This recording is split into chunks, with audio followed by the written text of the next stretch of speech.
The boy was burning up. Clara Bennett could feel the heat coming off Evan's skin through the wool blanket she'd wrapped him in, a heat that had no business being in a child's body, a heat that scared her more than anything she'd ever faced in her 28 years of living. She pressed her lips to his forehead the way she'd done 100 times in the past 3 days and felt that same terrible warmth, and she kept walking because stopping was not something she could afford to do. The road, if it could even be called that, was little more than 2 wagon ruts carved into the earth by years of passing wheels. The red clay cracked and heaving in the autumn cold. The sky overhead had gone flat and pale, the kind of sky that meant nothing good. To her left, the grass ran out into scrub brush and then into nothing. To her right, a line of bare cottonwoods followed a dry creek bed, their white branches rattling softly in the wind. She had $6.40 in the pocket of her coat. She had half a loaf of bread in the satchel over her shoulder, the bread going stale, and a small tin of lard and a wool cap that had been her husband's that she'd jammed down over Evan's ears 2 days ago and hadn't removed since.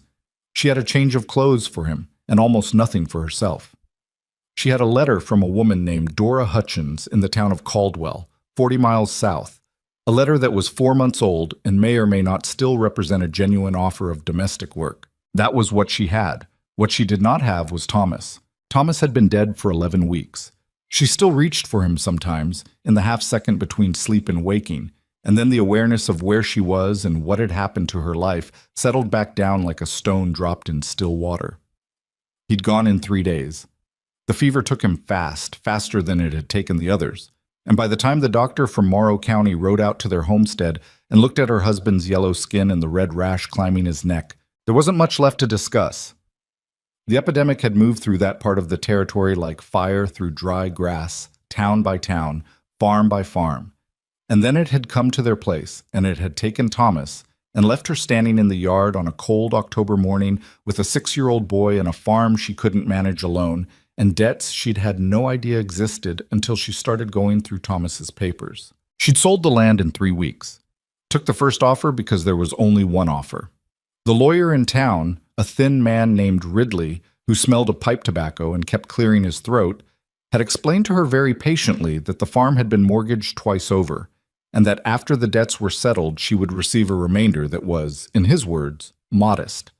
Modest had turned out to mean $42 and some change. Ridley had looked at her with something she recognized as pity, but had been careful not to name as such. She'd thanked him and walked out and stood on the boardwalk in front of his office for a long time, watching the wagons pass, trying to think. That had been 2 months ago. She'd spent most of those 2 months moving, boarding houses when she could afford them, barns when she couldn't, 2 nights in a church hall during a rainstorm when a deacon's wife had taken pity on her. She'd picked up work where she could find it, laundry, mending, helping a farm wife with canning. She'd answered 3 advertisements for domestic positions and had been turned down by all 3, twice because the households weren't looking to take on a woman with a young child, and once because the rancher's wife had looked at Clara's dress and her boy's worn shoes and decided something unflattering without saying what. And then Evan had started coughing. At first she'd told herself it was the weather, the change in the air, the cold settling in.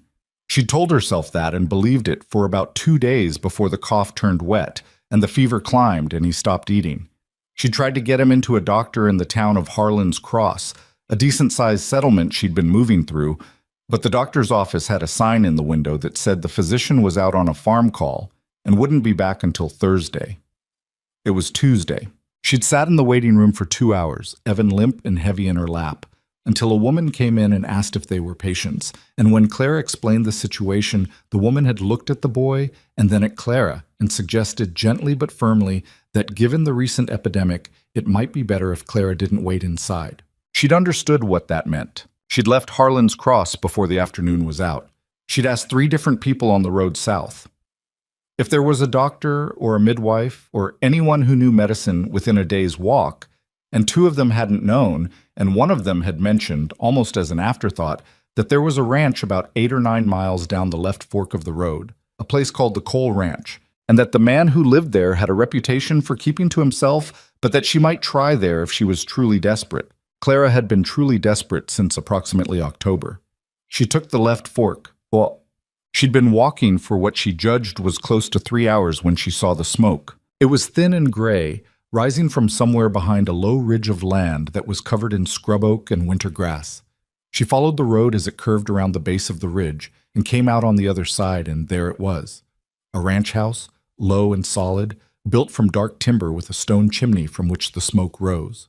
There was a barn behind it, larger than the house, and a corral with several horses standing at the fence looking at her approach. A windmill, a water tank, a cluster of outbuildings she couldn't identify at this distance. Evan stirred against her shoulder and made a small sound. His breathing was rough.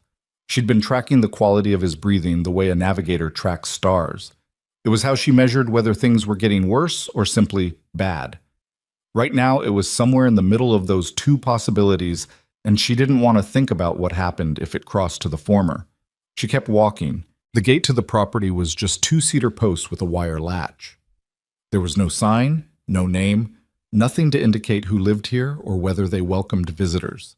The horses at the corral watched her with calm, dark eyes. A dog somewhere behind the barn began to bark, then stopped. She pushed through the gate. She was maybe 30 yards from the house when the door opened. The man who came out was not what she'd expected, though she realized afterward that she hadn't known what she'd expected. He was tall, broad across the shoulders, wearing dark canvas trousers and a flannel shirt with the sleeves rolled to the elbows despite the cold. He had a dark beard, not carefully kept, and dark hair going gray at the temples. He looked to be somewhere past 40, but might have been younger, the kind of face that had been weathered by sun and something else, something less physical. He stood on the porch and watched her come up the path, and didn't say anything until she was close enough that it would have been strange not to. "You lost?" he said. His voice was lower than she'd expected and flat, not unfriendly, but not welcoming either. The voice of a man who'd stopped practicing pleasantries. "No," Clara said. "I was told you might be willing to help. My son is sick, and I've been walking for 3 days, and I don't have money for a doctor." She paused. "I was told there's no closer place." He looked at Evan. The boy was draped over her shoulder with his face turned toward the man, eyes half open and glazed. His breathing was audible even from 10 feet away. "Who told you to come here?" the man said. "A man on the road. I didn't get his name. He said the ranch belonged to a man named Cole." "That's me." He came down the 2 porch steps and stopped about 6 feet away and looked at the boy more carefully. Something shifted in his expression. She couldn't have said what exactly, but it was there. "How long has he been like this?" 4 days with the fever. The cough started before that." "The epidemic fever from up north?" "No, at least I don't think so. My husband died of that. This is different. His chest."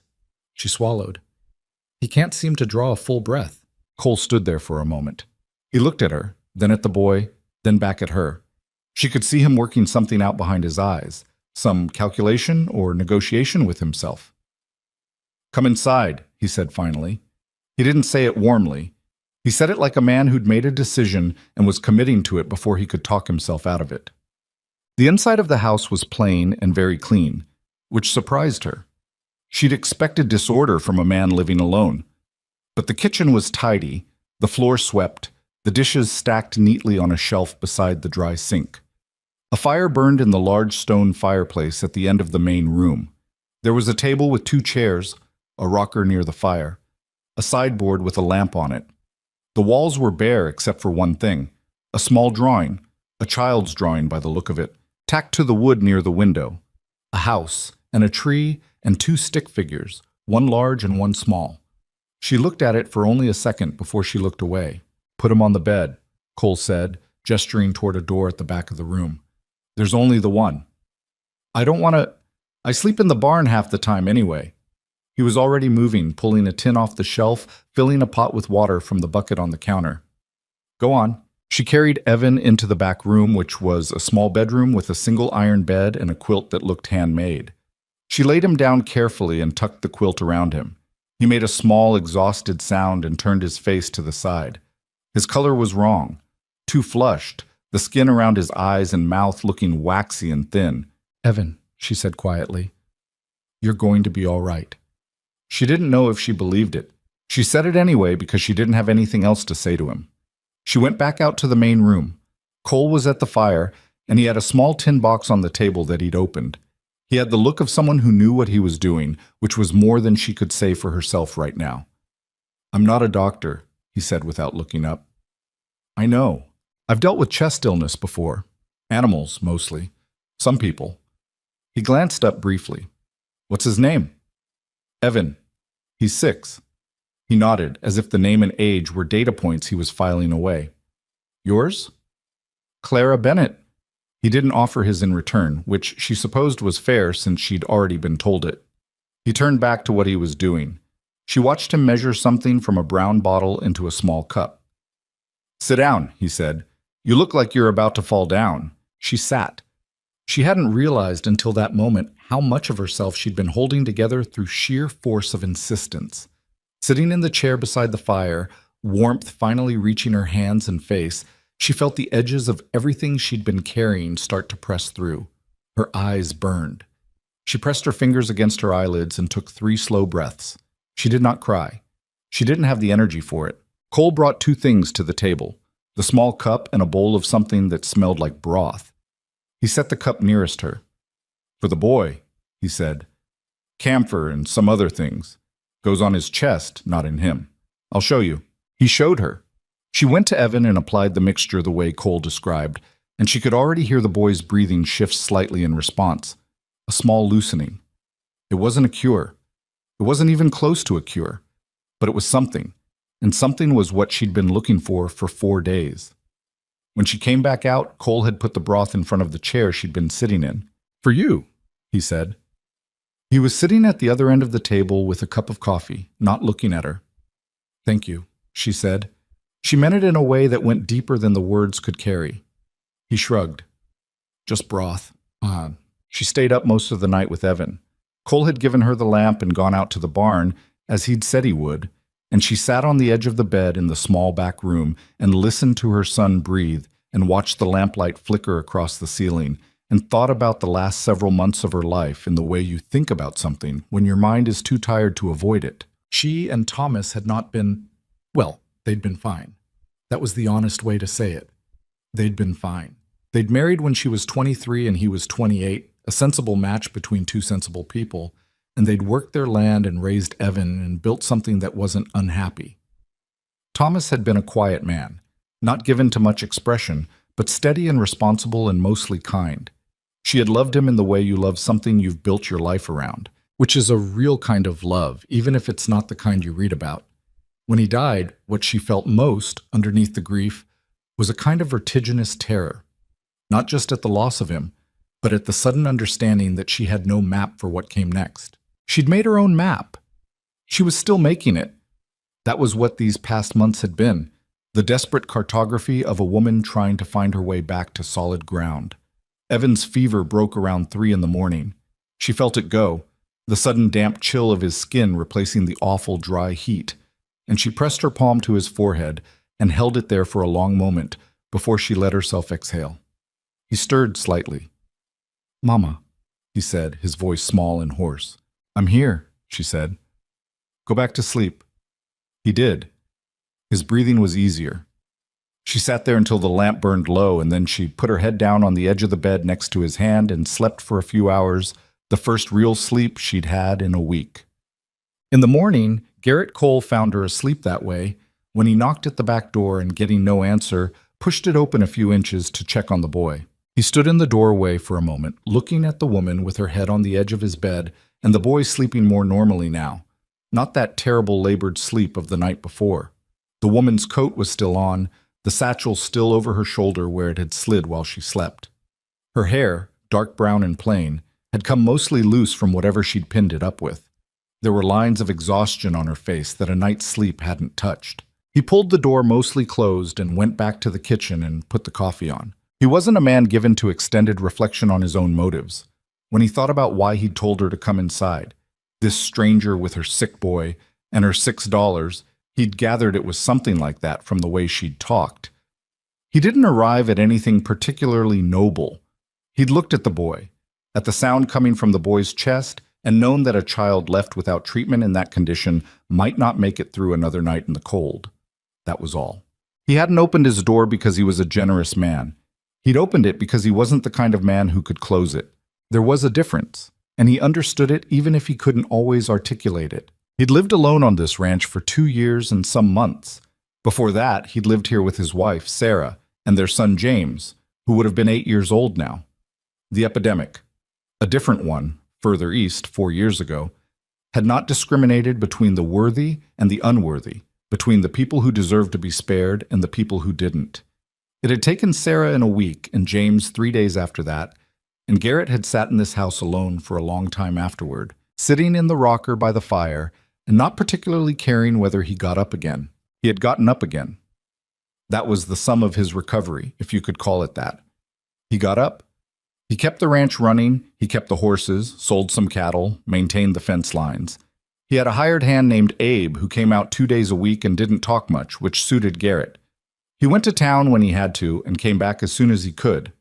He had made, without quite deciding to, a life that required very little of the parts of himself he no longer trusted to work properly. He was not, in other words, prepared for company. He poured a second cup of coffee when he heard movement in the back room, and when Clara appeared in the doorway a few minutes later, still wearing her coat, hair tucked back roughly behind her ears, he put the cup on the table without comment. She looked at it and then at him. "Sit," he said. She sat. She wrapped both hands around the cup. In the daylight, he could see how pale she was, and the set of her mouth, which was the set of someone who had been practicing not showing what they felt for quite some time. "His fever broke," she said. "Around 3, I think." "Good." He sat across from her with his own cup. "He'll need rest and more of that compound on his chest. 2, 3 more days, probably." She was quiet for a moment. "I can't pay you," she said. "Not what you'd deserve for this. I have some money, but not much." "I didn't ask for payment." "I know." She looked at him directly, which he noted. A lot of people, after a few minutes with him, stopped doing that. "I'm not asking for charity either. If there's work I can do while we're here, I'll do it. Whatever you need. Cooking, cleaning, whatever wants doing." He looked at her for a moment. She meant it. That was clear enough. She wasn't negotiating. She was drawing the only line of dignity she had left and holding it.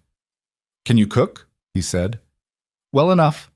Kitchen needs work. I eat mostly the same 4 things." "I can manage more than 4 things." Something close to a dry humor moved through his expression, gone almost before it arrived. "We'll see," he said. She cooked breakfast for the 3 of them, Cole going to the door of the back room and informing Evan in a matter-of-fact voice that there was food, if he was able. And while she cooked, she took in the kitchen more carefully than she'd been able to the night before. The house was in better shape than most single men's places she'd encountered. The basic structure was solid, the woodwork well-maintained, but there were things that wanted doing. A window with a broken latch, curtains that had faded to near translucence, a pantry whose organization she could already see needed work. She filed these things away without deciding anything. Evan appeared in the doorway, pale and hollow-eyed, but upright. He was wearing the wool cap, which was now several sizes too large for him, and sat crookedly above one ear.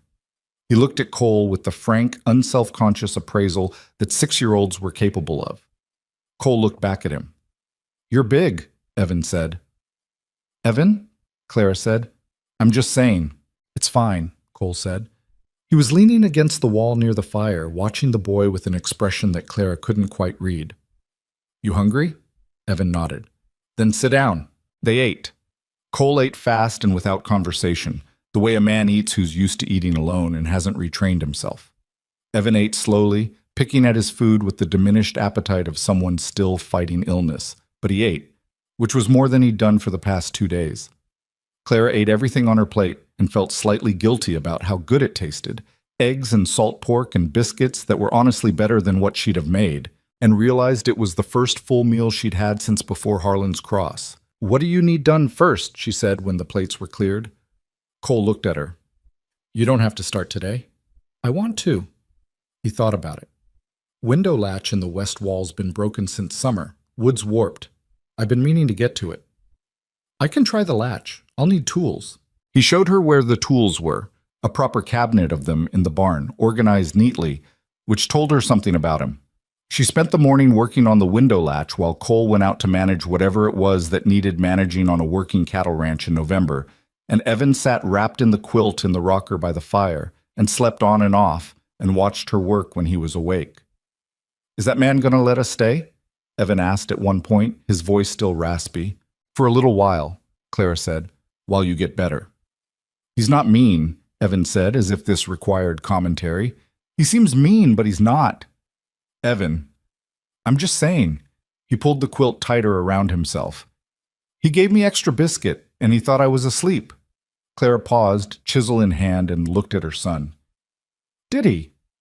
"He put it on the plate real quiet, like he didn't want anyone to see." She turned back to the window and said nothing, but she filed it away, next to the drawing on the wall, next to the way his face had changed when he'd looked at Evan the night before, next to the second cup of coffee placed without comment or explanation.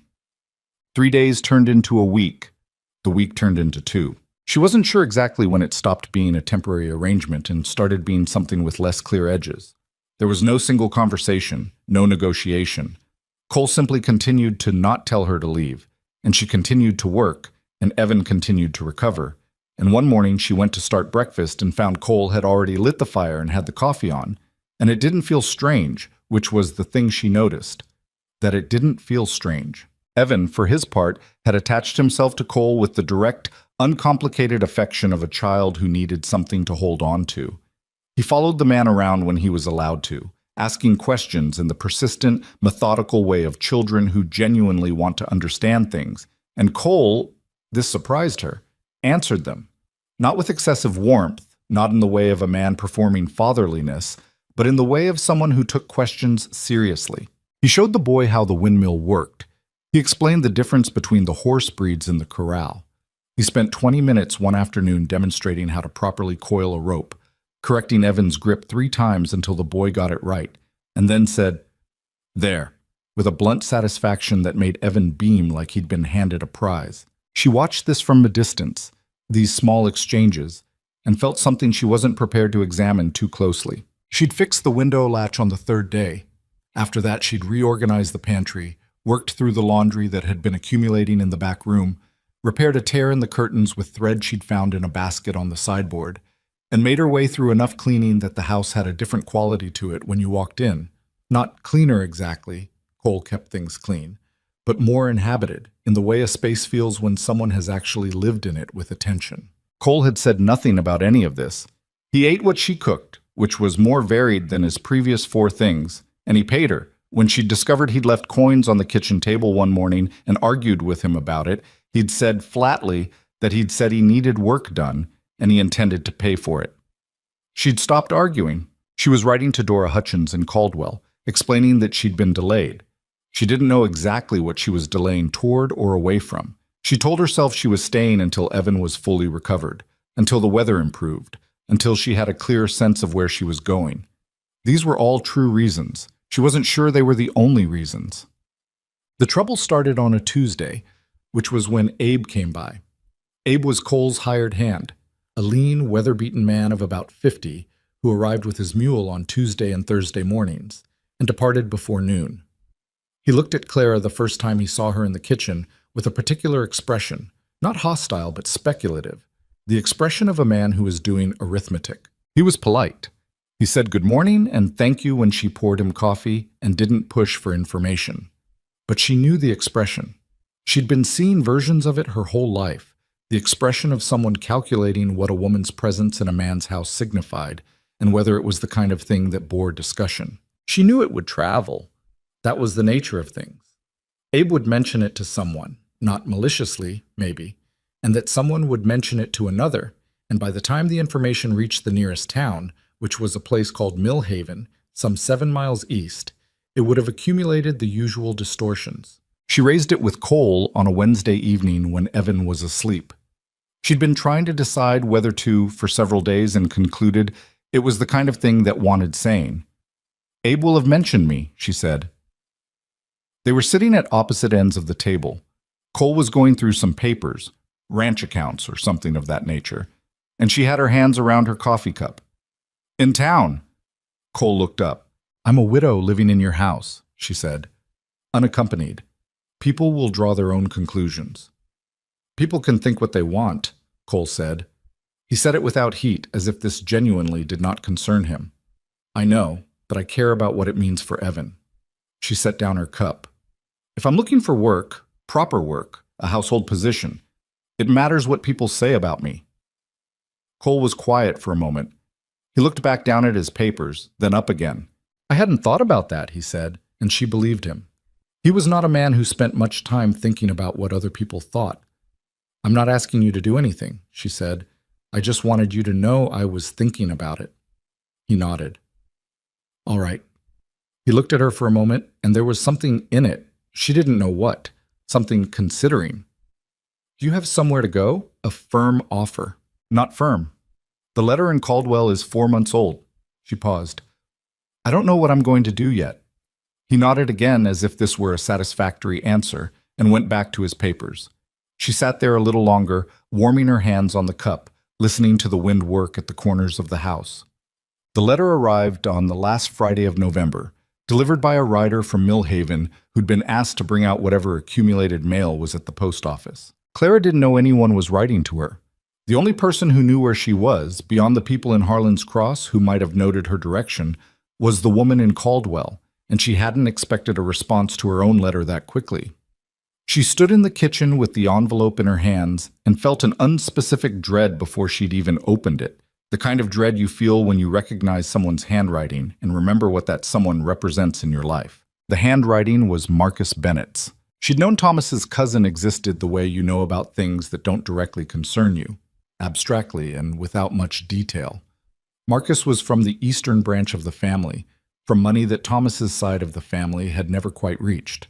He'd appeared twice in her marriage, once at the wedding, brief and impeccably dressed, with the manner of a man doing a social obligation, and once about a year later when he'd ridden through the area on business and had dinner with them. He'd been perfectly pleasant.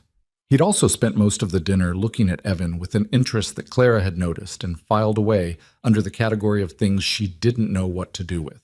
She opened the letter. Marcus expressed condolences for Thomas's death, which he'd apparently only recently heard about. He expressed concern for her welfare. He expressed, and this was where the language became more careful, more legal, an interest in Evan's future, noting that as the surviving male relative of the Bennett family, he felt a responsibility toward the boy. He wrote that he would be passing through the territory in the coming month and hoped to call on her. He wrote that he wanted to discuss arrangements for Evan's future that he believed would be to everyone's benefit. Clara read the letter twice. Then she folded it very carefully and put it in her coat pocket and went outside and stood in the cold for a while, looking at the flat winter sky. She was still standing there when Cole came around the corner of the barn and stopped when he saw her. What happened? He said. She handed him the letter. She wasn't sure why. She hadn't made a decision to. She simply handed it to him, and he took it and read it, and she watched his face while he did.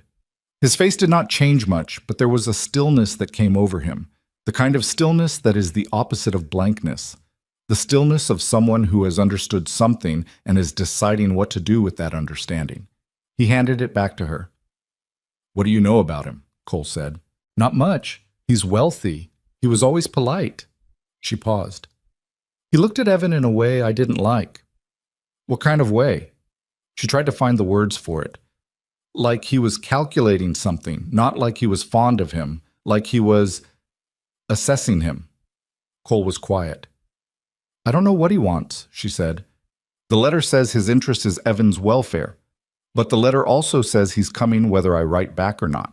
Do you have any legal standing? Cole said. It was a practical question asked without softness. He's my son. I'm his mother. That's not always enough, Cole said. He said it without cruelty, which made it worse. She knew he was right. She knew it because she'd spent the past several years in a part of the world where what a woman could and couldn't claim in a court of law was often a very different thing from what she should be able to claim, and where a wealthy man with lawyers and patience could make a legal case out of almost anything if he decided to make one. He could argue I'm unfit, she said. It was the first time she'd let herself say it plainly. Widow, no property, no fixed address, living in a man's house without... She stopped. Cole looked at her. The wind moved through the yard, rattling the gate she hadn't latched properly that morning. Yes, Cole said very quietly, not as if he was agreeing with Marcus, as if he was finishing her sentence and knowing what came next. It would be better, she said, and stopped again. Say it, Cole said. She met his eyes. They were dark brown and level and had in them the same quality she'd noticed from the first night, the quality of a man who'd been through enough that he didn't have the patience anymore for things that weren't true. It would be better, she said, if I weren't alone. Garrett Cole stood in the cold yard of his ranch and looked at this woman he'd known for 3 weeks and said nothing for a long moment. Then he said, "Come inside. It's cold." She followed him in. He poured coffee without being asked. He set both cups on the table. He sat down. She sat across from him, and neither of them spoke for a moment, and somewhere in the back of the house, Evan was asleep, breathing easily now, fully on the mend. And outside, the wind pushed at the walls of the house that 2 people had built, and one person had been holding together alone, and the lamp on the sideboard sent a warm, unsteady light across the table between them. "I'm not going to pretend this is something it isn't," Cole said finally. "I know what you're talking about, and I know why you're talking about it." "I'm not asking you for anything," Clara said quickly. "I know you're not." He wrapped his hands around the coffee cup. "But you didn't have to say it. The fact that you said it means you've already thought about it enough to say it." She didn't answer that. "My wife died 4 years ago," he said. It was the first time he'd mentioned it. He said it the way you say something that has passed the point of being painful, past the active wound, into the residual tenderness. "My son, too." "I know," she said. "The drawing on the wall." He looked at her. "You saw it." "That first night." He nodded. He looked down at the coffee. "I'm not looking for what I had," he said. "I don't think I could do that. I'm not sure I'd want to, even if I could." He looked up. "But you're not asking for that." "No," she said. "I'm not." "You're asking for something different. Something—" He stopped, started again. "Something that might become real, if we were honest about it." The word hung between them, real. Clara felt something shift inside her, something that was not hope, exactly. Hope was too light a word for what she'd been carrying, but something adjacent to it.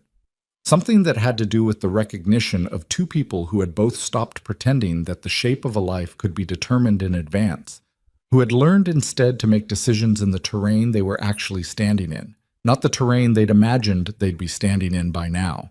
"I don't know what it would become," she said carefully. "I'm not going to say I do, but I think—" She paused. "I think we're both honest enough to try." Cole looked at her for a long moment. His face was not easy to read, but there was something in it, something that had been closed for a long time and was not quite open, but was considering the possibility of opening. "All right," he said. 2 words. The same ones he'd said that first night, when she'd appeared at his gate with a burning child in her arms and nothing left to lose. She'd recognized then that they were not a generous offer. They were a commitment, reluctant perhaps, and careful, and not at all certain, but real. She thought they might be that again. Outside, the wind had quieted. The fire settled in the hearth. In the back room, Evan slept without coughing for the first time in 2 weeks, and the lamplight held steady, and the cold was something that existed outside, on the other side of solid walls where it could not reach them. They didn't talk about it again that night, and they didn't talk about it the next morning either. There was something unspoken between them, the way there is between 2 people who have acknowledged something significant and then quietly stepped back from it to let it settle before anyone tries to pick it up and examine it in the light. Clara made breakfast. Cole went out to check on the horses. Evan ate his eggs and asked if he could go outside, and Clara told him he could if he stayed near the porch, and he did mostly for about 20 minutes before she looked out the window and saw him standing at the corral fence with his arms through the rails, talking to the gray mare with tremendous seriousness. She left him there. He needed air, and he needed to feel like himself again. Cole had come back from the barn by then and was standing nearby, not intervening, just there. Present in the way he was present, which was without announcement or performance. She watched him watch the boy and then turned back to the dishes. By the end of that week, the arrangement had been spoken aloud, briefly, practically, in the way of 2 people determined not to make it more than it needed to be. Cole had ridden into Millhaven on Friday morning and returned in the early afternoon. He'd set his hat on the peg by the door, poured himself coffee, and stood at the counter. "I spoke to Judge Alderman," he said. Clara set down the spoon she was holding. "He's a circuit judge. He was in town. He told me what we'd need." Cole looked at his coffee. 2 witnesses. A signed statement of intent. He can perform it himself when he comes back through in 2 weeks. 2 weeks, she said. That's when he'll be back this way. She looked at him. He was looking at the window, at the pale sky beyond it. His jaw was set in the way it set when he'd made a decision and was done questioning it. "All right," she said. Cole nodded once, the same way he'd nodded when she'd shown him the letter. No ceremony, no fuss, just the acknowledgement that the next thing was going to happen. "I'll write to Marcus," she said. "I'll tell him I've remarried. That would be better coming before he arrives." "I know." She wrote the letter that afternoon sitting at the kitchen table with the lamp pulled close because the day had gone gray and heavy. It was a difficult letter to write, not because she didn't know what to say, but because every word she chose had to thread the needle between firmness and the kind of tone that wouldn't give Marcus any additional ammunition. She wrote that she was well, that Evan was well, that she had in fact recently married and was settled. She did not apologize. She did not invite correspondence. She told him she hoped his journey west was comfortable and signed it with her name, which would shortly be different. She sealed it and gave it to Cole to take to the post in the morning without reading it back to herself. She'd learned in the past few months that reading things back to yourself was a way of losing your nerve. The 2 weeks before the judge returned were ordinary, which was itself its own strange quality. She'd stopped thinking of the ranch as a temporary shelter and had started thinking of it as a place she was responsible for, which was a different relationship to have with a piece of land and a set of walls. She noticed things differently. The way the afternoon light came through the east window in a long stripe that moved across the floor as the day progressed. The way the barn smelled in the morning when she carried out table scraps. The particular sound the gate made when the wind came from the north. Small things. The things you only learn about a place when you've been in it long enough to stop being a guest. Cole, for his part, had made no adjustment to his habits that she could see, except for one thing, which she didn't notice for about 3 days, and then noticed and couldn't unnotice. He talked more. Not much more. Not in any way that would have registered to someone who didn't know him. But whereas before he'd answered questions in the shortest possible form and offered nothing unprompted, he now occasionally, rarely, but occasionally, offered something on his own. He told her, unbidden, that the gray mare had a tendency to colic if she got into the wrong hay. He told her the name of the man in Millhaven who kept an honest scale at the feed store and the name of the man who did not. He told her once, over supper, that the winter before last had been the worst he could remember, that the snow had come in October and not left until April, and that he'd lost 4 head of cattle and nearly a horse. He said it without obvious purpose. She suspected he'd said it because he was learning, against his inclinations, to fill silence with something other than more silence. Evan, meanwhile, was fully recovered and entirely unaware of the significance of what was happening around him. He understood that they were staying. He understood that Mr. Cole, as he called him, was going to be something more than a man who let them use his house. He accepted this with the flexibility of a 6-year-old who had already survived more disruption in the past year than most children see in a decade. He asked, once, whether he was going to have to call Mr. Cole something different. "You don't have to call him anything different," Clara said. "What do you call a man who's married to your mother?" "Some children call him father," Clara said carefully. "But you can figure that out when it feels right. There's no rule." Evan thought about this with his particular thoughtful frown. "What does Mr. Cole want me to call him?" "You could ask him." So he did. Clara was in the barn the next afternoon when she heard the conversation happening in the corral, Evan's high, thin voice and Cole's low one, and she stayed where she was and listened. "What should I call you?" Evan said. "After." A pause. "What do you want to call me?" "I don't know. I called my dad Papa, but you're not my dad." "No," Cole said. "I'm not." "You're something else, though." "Something else," Cole agreed. Another pause. "Garrett," Evan said, testing the word. "That's my name." "Is that okay?" The silence was a few seconds longer this time. "That's okay," Cole said. Clara did not announce to anyone that she'd heard this. She finished in the barn and came back to the house and started supper. And when Cole came in later, she didn't say anything about it, and neither did he. And that was fine. Some things didn't need commentary to be real. The marriage itself happened on a Thursday morning, 10 days into December, when the judge came through on his circuit and Cole had arranged for Abe and a woman named Martha Frey, a farmer's wife from 2 miles east who had been bringing eggs by every week and who had not asked questions, which Claire had come to understand was the frontier equivalent of significant social goodwill, to serve as witnesses. The judge was a compact, gray-haired man named Alderman, who conducted the proceeding in the kitchen with the same brisk manner he probably brought to other official business. The ceremony was short.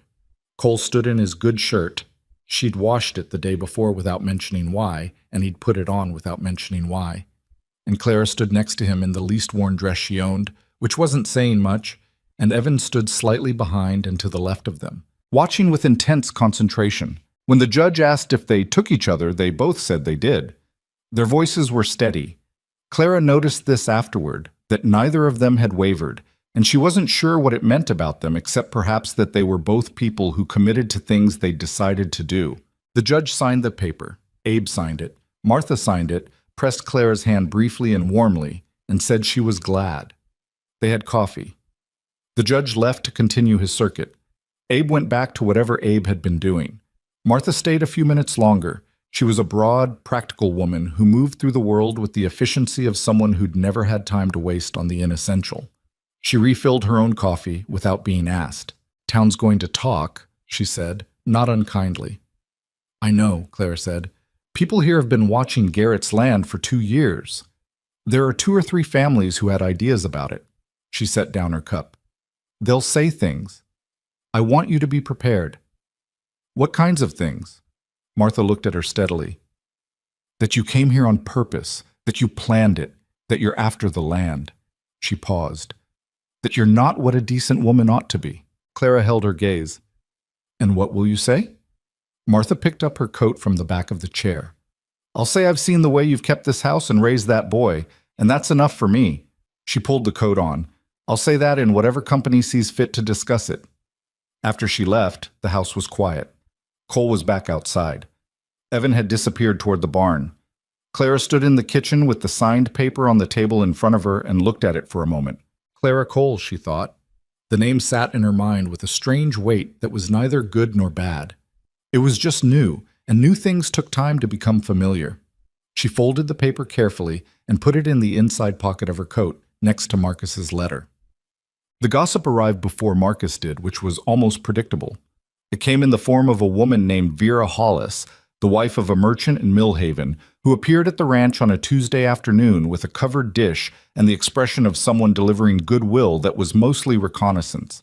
Clara recognized the type immediately and let her in without hesitation, because the worst thing you could do with that particular kind of interest was refuse it. Vera was perhaps 50, dressed carefully, with quick eyes and the habit of phrasing observations as questions. She admired the kitchen. She asked how Clara had settled in. She asked how long Clara had known Garrett before their marriage, and Clara said simply that they'd known each other and found common ground, which was true, and told nothing. She poured Vera coffee and sat with her and answered what could be answered and deflected what couldn't, and when Vera left, she had Clara judged, given the woman nothing worse to carry away than the impression of a composed, competent woman who was not easily rattled. She told Cole about the visit over supper. He listened. He ate. He said, "Vera Hollis's husband was one of the people who made an offer on this land after, he stopped. After Sarah and James, I turned it down. So she has reasons to be interested in you that aren't just social. Most things people do have reasons underneath them." He forked a piece of potato. "What did you tell her?" "Nothing useful." He looked at her then, briefly, with something that she was beginning to recognize as his version of approval. Not warm, but specific. Like he was noting a quality he hadn't been certain of and was now more certain of. "Good," he said. Evan, who had been eating with the focus of a child who pretended not to be listening to adult conversation, said, "She brought a pie, though. The pie was good." "The pie was good," Clara agreed. Cole's mouth did the thing it sometimes did at the corners, barely. "What kind?" Apple, Evan said. The crust was better than yours, Mama. Thank you, Evan. I'm just saying. Good. Marcus arrived on the 15th of December. She'd known he was coming because Abe, who went into Millhaven on Tuesdays, had mentioned seeing a well-dressed Eastern man at the hotel asking after a widow named Bennett. The name had already changed, which was precisely the point, and Clara had asked Abe to say nothing further if asked. And Abe, being Abe, had said he didn't make a habit of talking about other people's business. Marcus arrived at the gate on a gray horse with a carpet bag behind the saddle, wearing a dark wool coat that cost more than everything in Clara's satchel combined. He was perhaps 45, lean and fair-haired, going to gray at the edges, with the particular bearing of a man accustomed to being the best-dressed person in any given room. He'd looked like that at the wedding too, years ago. He looked the same now, just more deliberate, the way people become when they've decided something. Cole was in the yard when he arrived, and Clara was at the window, and she watched the two men approach each other with the careful attention of someone watching a river and trying to judge the current. "I'm looking for Clara Bennett," Marcus said from the gate. "No one by that name here," Cole said. His voice was flat. He didn't move toward the gate. Marcus looked at him. Something shifted in the calculation behind his eyes. "Then perhaps I have the wrong ranch. I was told—" "You're looking for my wife," Cole said. "Her name is Clara Cole. You can come in, or you can go back to town. Up to you." A long pause. Marcus came in. Clara had moved to the porch by the time he reached the house. She watched him take in Cole, who was standing near the fence post with no particular expression, and then take in her, and then the house, and she could see him adjusting something in whatever plan he'd arrived with. "Clara," Marcus said. He smiled. It was a practice smile, one of those smiles that was designed to seem genuine. "You look well." "Thank you," she said, coming out of the cold. He came in. He took off his hat. He looked at the kitchen with the assessing glance of a man who was adding up the details of other people's lives and measuring them against some internal standard. She didn't offer him coffee right away, which was deliberate. There was a kind of small power in making someone wait for the hospitality you were going to give them anyway. Cole came in behind him and stood at the edge of the room. He didn't sit. That was deliberate too, Clara thought. Not hostile exactly, but not deferential. The body language of a man on his own property. "I was under the impression," Marcus said, "that you were unattached." "I wrote to you," Clara said, "nearly 3 weeks ago." "I was already traveling when the letter arrived. I received it late." He looked at Cole, then back at her. "How long have you been married?" "Long enough," Cole said from across the room. Marcus's eyes moved to him again, a little slower this time, calculating. "I see." "Marcus," Clara said, drawing his attention back, "what was it you wanted to discuss about Evan?" He turned the smile on again. "Only his welfare. As the surviving, Evan is well," she said. "He's happy. He's been ill, but he's recovered. He's settled here." "I'm glad to hear it." He paused. "I had thought, given your circumstances, that perhaps it would be in the boy's interest to—" "His circumstances have changed," Cole said. "That's why we're telling you." Another pause. Longer. Marcus looked at Cole with the full attention that he'd been parceling out carefully until now. And Cole looked back, and there was something in that exchange that Clara couldn't entirely follow, the way men sometimes communicate in a register that has nothing to do with the words they're saying. "Of course," Marcus said finally. He looked back at Clara. His voice had shifted, not hostile, but less performatively warm, more careful. "Then I suppose congratulations are in order." "Thank you," Clara said. He stayed for perhaps another 20 minutes. He drank the coffee she offered, asked a few polite questions about the ranch, said that Evan seemed like a fine boy when Evan appeared briefly in the doorway and looked at him with frank suspicion before disappearing again. He said he was glad Clara was settled. He said it with the specific neutrality of someone who had come to do something and found the thing already done, and was deciding in real time how to respond to that. When he left, Clara stood at the window and watched him ride back down the road toward Millhaven until he was gone from sight. "He's not finished," Cole said behind her. "No," she said. "He's not." She'd known it from the moment she'd seen his eyes adjust when she said her name was Cole now. He'd recalibrated.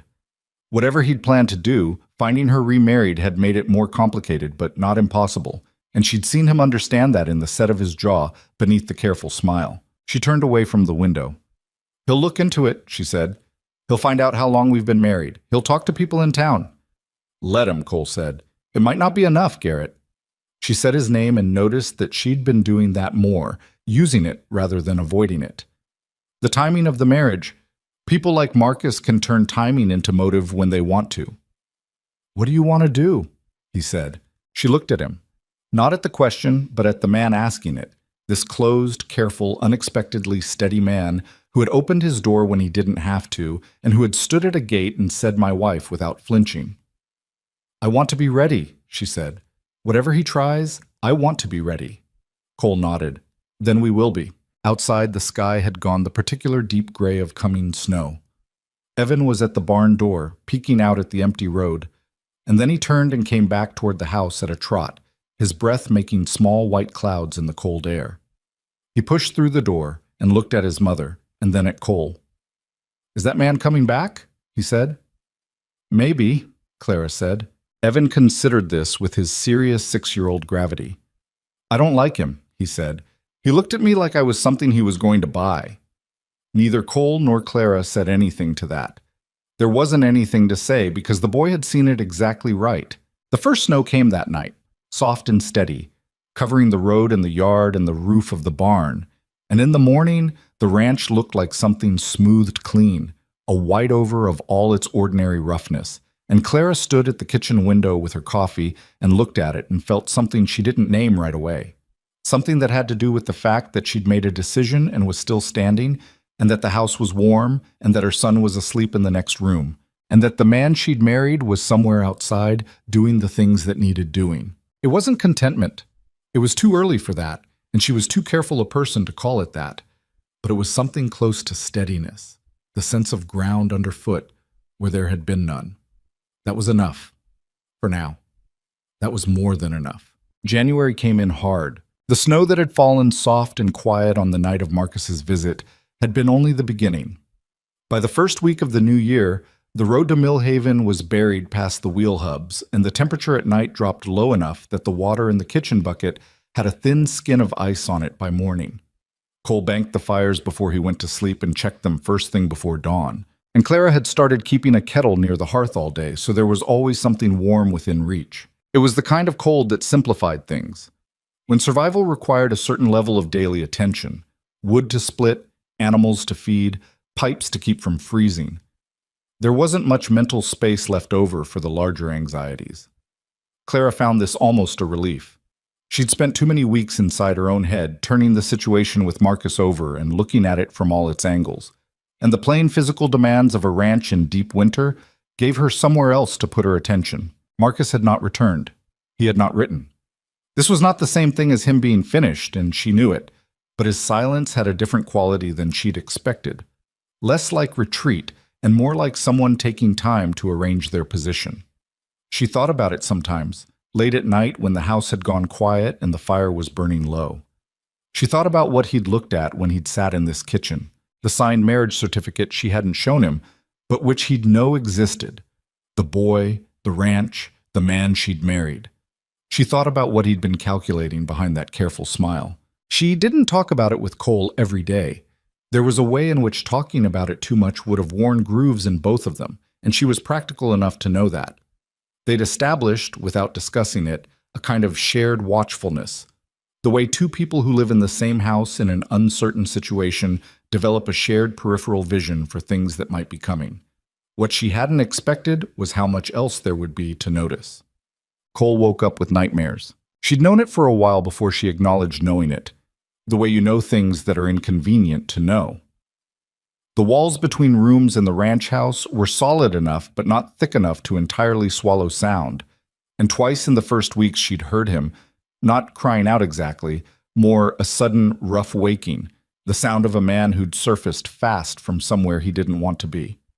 And then silence, and then after a while, the quiet sounds of a man moving around a kitchen in the dark, and the small percussion of a coffee cup being set on a table. She never mentioned it, but one night in early January, she woke to those sounds and then couldn't go back to sleep. and she lay in the dark listening to the house and thinking about the drawing on the wall in the main room. A house and a tree and two stick figures, one large and one small. She'd never asked about it directly. She knew what it was, of course. She knew who'd drawn it. She got up. She put on her coat and went out to the main room. Cole was sitting in the chair by the dead fire with a cup in his hands, not drinking it. He looked up when she appeared without surprise, as if he'd heard her wake up. "Sorry," he said. "Don't be." She sat in the other chair, the rocker, which had been hers by default now for weeks, and pulled her coat tighter. The room was cold without the fire. She didn't ask him to light it. "You don't have to keep it to yourself," she said. "Whatever it is." Cole looked at the cup. "It's not something that can be talked through." "I know." "Then what are you offering?" She thought about it honestly. "Company," she said. "That's all." He looked at her. The dark was thin enough that she could see his face, the lines of it, the way exhaustion and old grief sat differently on a person than ordinary tiredness. She knew what that looked like because she'd seen it in the mirror. He didn't say anything for a while. The house settled around them, the particular sounds of timber and cold, small creaks and shifts, the house adjusting to itself. "James used to have nightmares," he said finally. "He'd come find me. He'd just stand in the doorway until I woke up." A pause. "He never needed me to do anything. He just needed to know I was there." Clara didn't say anything. She understood that this was not the beginning of a conversation. It was the whole of what he was willing to offer, and it was more than he'd offered before, and she treated it accordingly. "Evan does that too," she said eventually. "Stands in the doorway." "I know. I've seen him." "Has he come to you?" Cole looked at the cup again. "Once. About 2 weeks ago. I was up already." He set the cup down on the floor near his foot. He didn't say anything, just stood there for a while and then went back to bed. Clara was quiet. She felt something in her chest that was too complex to name quickly. Something that had to do with her son finding his way toward this man in the dark, and this man sitting still and letting himself be found.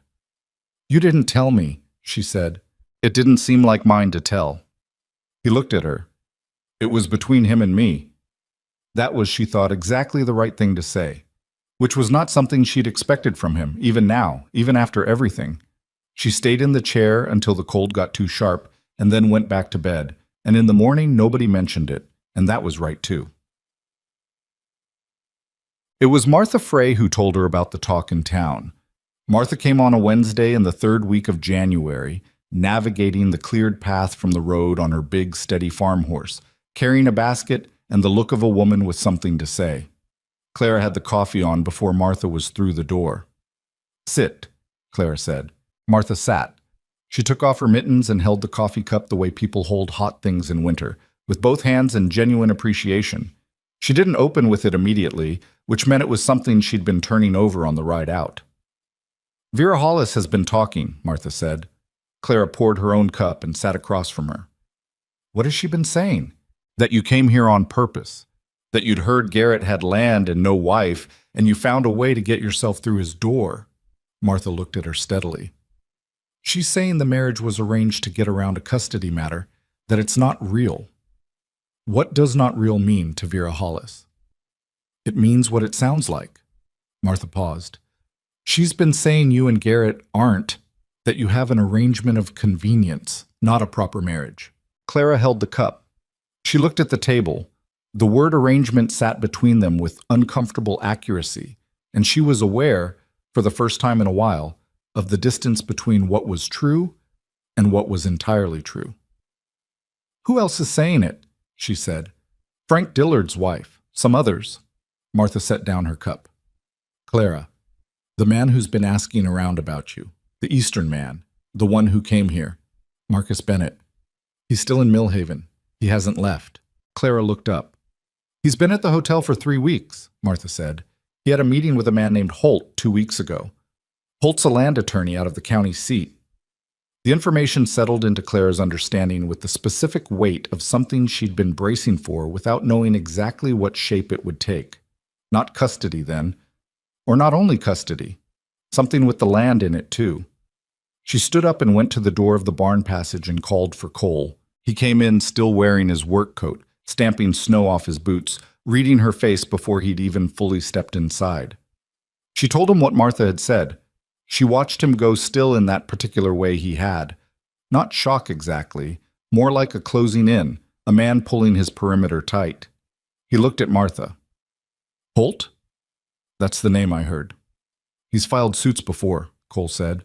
Nothing to do with custody. He works property claims. What does Marcus want with a property attorney? Claire said. Cole looked at her. He wants the ranch. Came out flat and certain. Not a guess. Evan has inheritance rights, Cole said. From Thomas.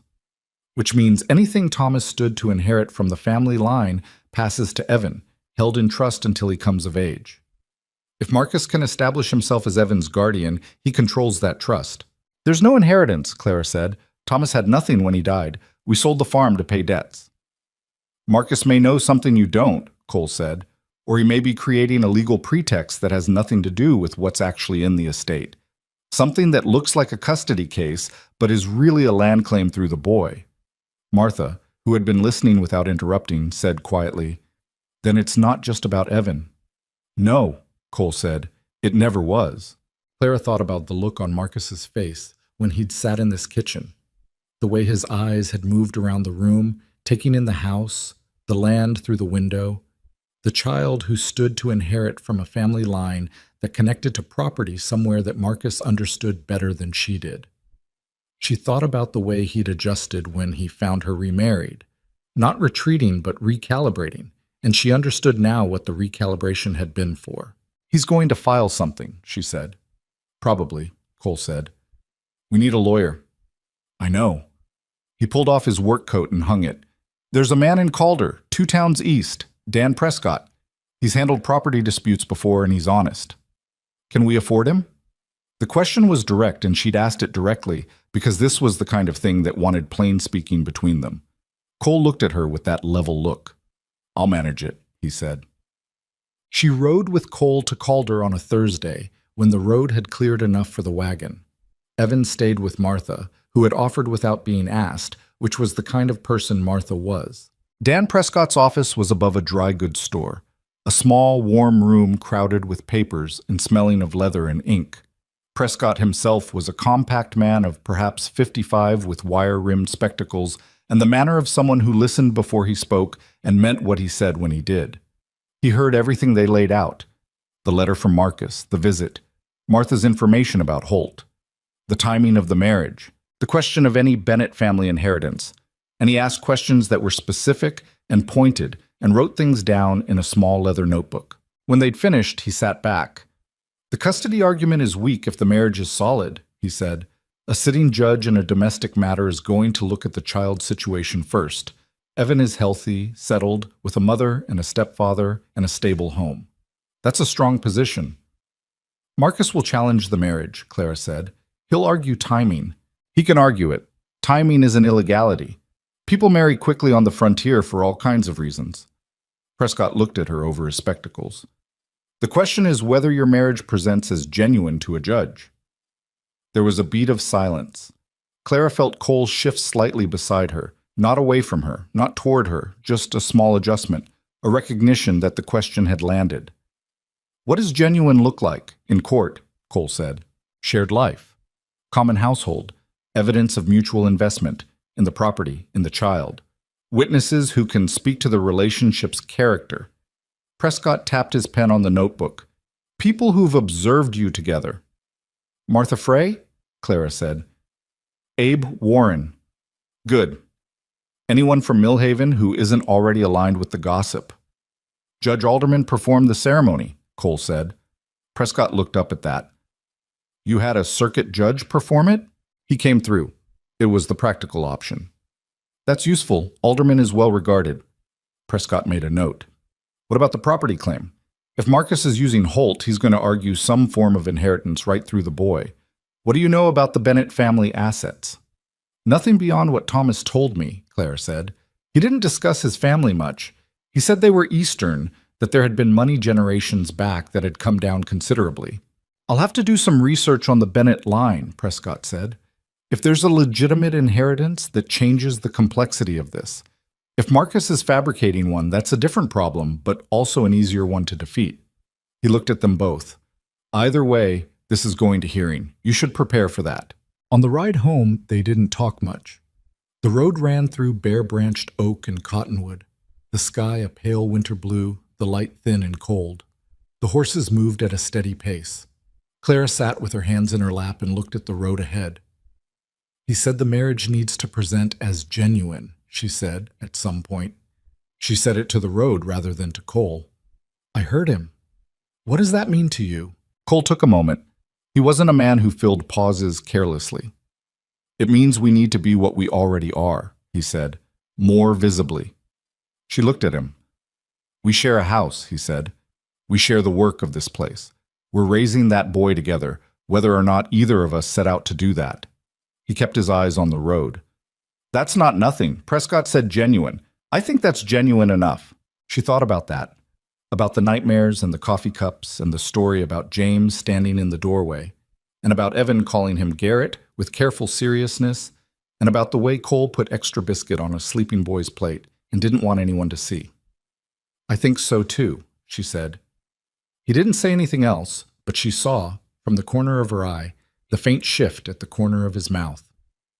February arrived with a thaw that lasted 4 days, during which the yard became a lake of mud, and Clara discovered that the ranch house's roof had a weakness above the east corner that let in a slow, steady drip whenever there was snowmelt. She put a bucket under it. Cole got up on the roof with patching material despite her saying the ice up there was going to kill him, and he came back down mud-covered and irritable and said he'd gotten most of it. Most of it, she said. The corner's harder to get to. The corner is exactly the problem. I know that, Clara. She looked at him. He looked back at her.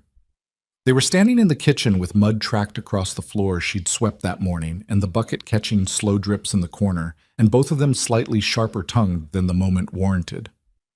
Sorry, he said. I'm sorry too. She turned back to the counter. I'll get up there tomorrow when it's dried some. You won't, he said with sudden conviction. Excuse me? The pitch on that roof will slide you right off. I've been on roofs before. Not that one. She turned around again. He was still standing in the middle of the room, still muddy, arms crossed, looking at her with an expression that was trying to be stubborn, and was also, she thought, something else. Something that had to do with not wanting her to fall off a roof, which was a specific kind of not wanting that was different from practicality. She recognized the difference. Fine, she said. You'll fix the corner when it's safe to. I said I would. Then we're agreed. A pause. We're agreed, he said. She handed him a cloth for the mud. He took it without comment. The dripping into the bucket continued, patient and rhythmic, and Evan appeared from the back of the house and looked at the mud on the floor and then at both of them. Are you fighting? He said. No, they said at the same time. Evan looked deeply unconvinced. You sound like you're fighting. Go get your boots off, Clara said. You're tracking more mud in. He went, muttering something she chose not to hear clearly. Cole looked at her, and this time the shift at the corner of his mouth was definitive enough to constitute an actual expression. Don't, she said. I didn't say anything. You were going to. I was going to say he's a sharp kid. She turned back to the counter, and the fact that she was smiling was something she managed to keep in profile. He is, she said. The notice of hearing came in the last week of February. Prescott had prepared them for it, but the physical document, delivered by a county rider to the ranch on a cold afternoon, official and formal with its seals and its language, had a different weight than preparation. Clara held it and read it again.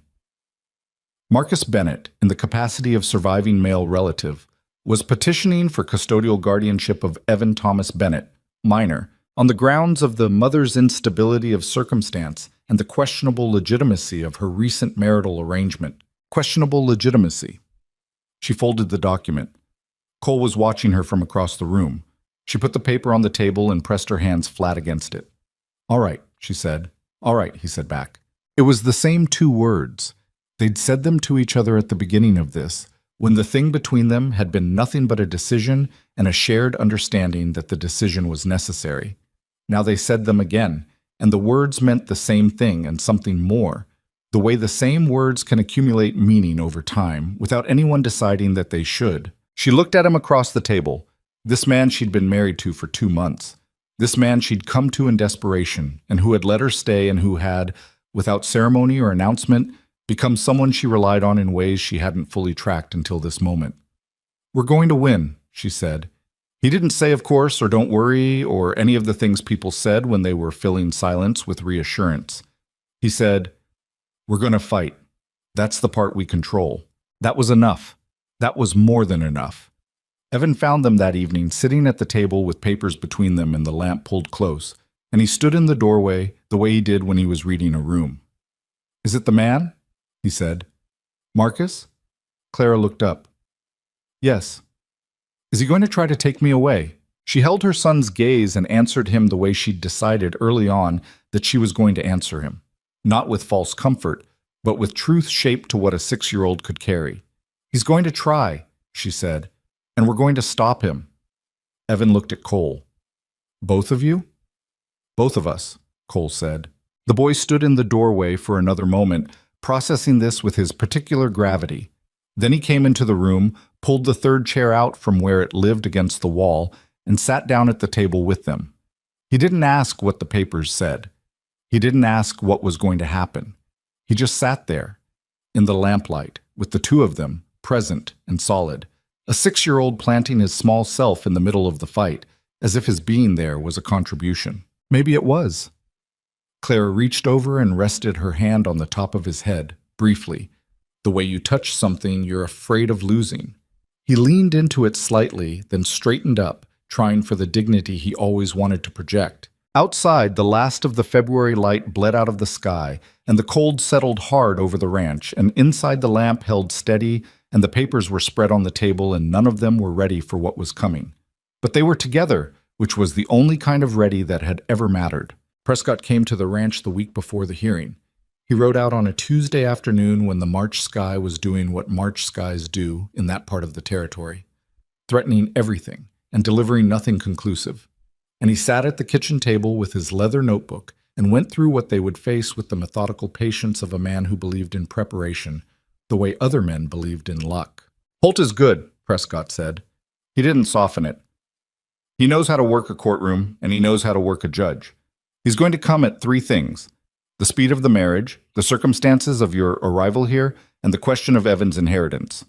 "What inheritance?" Clara said. "I told you, Thomas died with debts." "Thomas did. But Prescott has been doing some research." He caught himself, almost smiled at the self-reference. "I have. The Bennett family, the Eastern branch, held a land trust through a company called Harwick Consolidated. The trust had several properties. One of them, a parcel in Greer County, was deeded partially to Thomas Bennett in his father's will, held in contingency pending certain conditions." Clara stared at him. "Thomas never told me. He may not have known the full extent of it. These things get buried in estate documents that nobody reads carefully until someone decides to." Prescott opened his notebook to a page of handwritten figures. "The parcel is worth something. Not a fortune, but not nothing. And because Thomas had a direct heir, Evan, the contingency interest passes to the boy." Cole, who had been standing near the wall with his arms crossed, said, "And if Marcus controls the boy, he controls the trust. Until Evan reaches majority, yes. A guardian has fiduciary authority over an estate in trust." Prescott looked at Clara. "This is what Holt was engaged for. It was never primarily about the child. It was about that parcel." Clara sat very still. She was thinking about Marcus at her kitchen table, the practiced smile, the way his eyes had moved around the room. She was thinking about all the time she'd assumed the worst of Marcus and told herself she was being uncharitable, and how it turned out she hadn't been charitable enough in the other direction. "He knew about the parcel before he came here," she said. "Almost certainly. And he was going to use custody of Evan to get control of it. That's my reading of it." She looked at Cole. He was already looking at her. There was something in his face that was past anger, a cold, settled recognition. "Then we use that," Cole said. Prescott looked at him. Carefully. "If his motive is the property and not the boy, we can prove his motive is the property and not the boy. In theory, In practice, Holt will have prepared Marcus to appear as a man of genuine familial concern. Prescott tapped his pen. We need something more than argument. We need evidence of his actual intent, letters, if any exist, correspondence with Holt prior to Thomas's death, before he would have had any reason to know Evan might need a guardian, which would indicate he'd been watching the situation for a while. How do we get that? Clara said. We ask for it through proper legal request. Holt will fight the disclosure, but the request itself will tell the judge something. Prescott closed his notebook. Here's what I need you both to understand. A judge in a domestic hearing is going to look at that child. He's going to look at his situation, his health, his stability. He's going to look at you both and make a judgment that is only partly legal and mostly human. The legal argument is my job. Your job is to be exactly who you are. Who we are, Clara said. A mother who has kept her son alive through extraordinary difficulty. A man who opened his home when he didn't have to and has been a consistent presence for that boy. Prescott looked at Cole. Witnesses will speak to that. Aldermen performing the ceremony will speak to that. But the judge will also look at you in that room, and he will decide in his gut whether what he's seen is real. The word again, real. After Prescott left, Clara stood at the window watching his horse grow small against the gray sky and felt the weight of the week ahead settle into her shoulders. He's right, she said. About which part? Cole said from behind her. All of it. She turned. I keep thinking, if I'd known about the land trust, if Thomas had told me, I would have had more protection from the beginning, but he didn't, and I didn't know, and there's no use in being angry at a dead man for what he didn't tell me. No, Cole said, there isn't. She stopped, started again. I did everything right. I kept moving, I kept working, I kept him fed and alive, and this man is going to stand up in a court and say it wasn't enough. Cole crossed the room. He stopped a few feet from her, which was about as close as he ever positioned himself deliberately, and looked at her with the full, unguarded attention he normally kept behind several layers of restraint. He can say whatever he wants, Cole said. He doesn't get to decide what's true. She held his gaze for a moment. There were things moving in the back of her chest that she wasn't going to name in this kitchen in the afternoon light, things that had been accumulating for weeks in the specific way that feelings accumulate when you're too busy surviving to examine them directly. Thank you, she said, for all of it. He shook his head slightly. You don't need to thank me. I know I don't need to. I'm doing it anyway. He looked at her for another moment, and then he said quietly, I know. The night before the hearing, Evan couldn't sleep.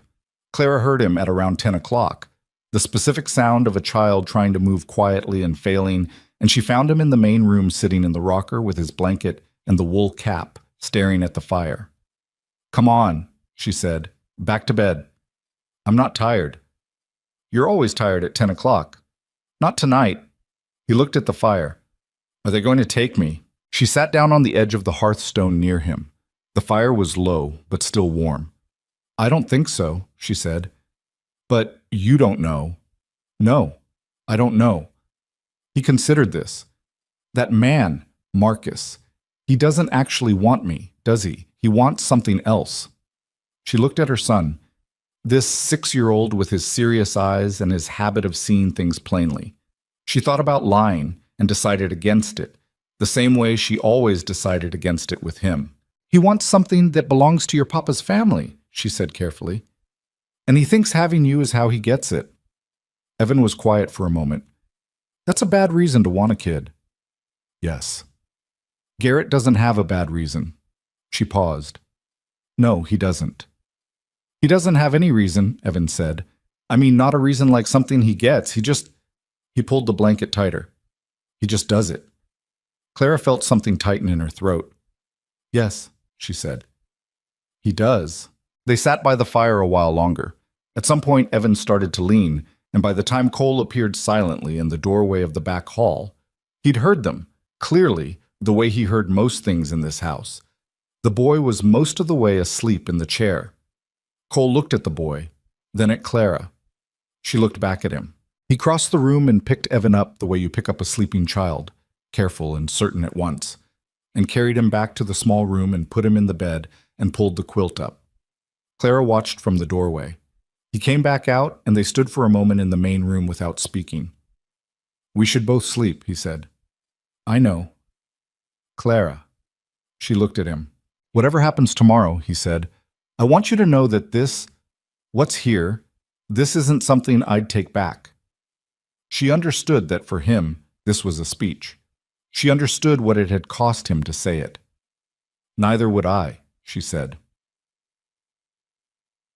The county courthouse in Millhaven was a one-story wooden building that tried for authority with its painted trim and the territorial seal above the door, and mostly achieved a dignified adequacy. The hearing was set for 9 in the morning. They arrived at 8:30 in the wagon, Clara and Cole and Evan, Martha and Abe in Martha's trap behind them, and Prescott was already there, standing on the steps with his leather bag and the calm face of a man who'd done this before. Marcus was already inside. They took seats on the left side of the room, which was not much of a room. 2 rows of benches, a judge's table, a small rail dividing the public space from the area where the lawyers stood. Holt was on the right, a tall man with a brown beard and a very good coat, arranging his papers with the unhurried confidence of someone who'd never lost a case he didn't intend to. Clara had seen that kind of confidence before.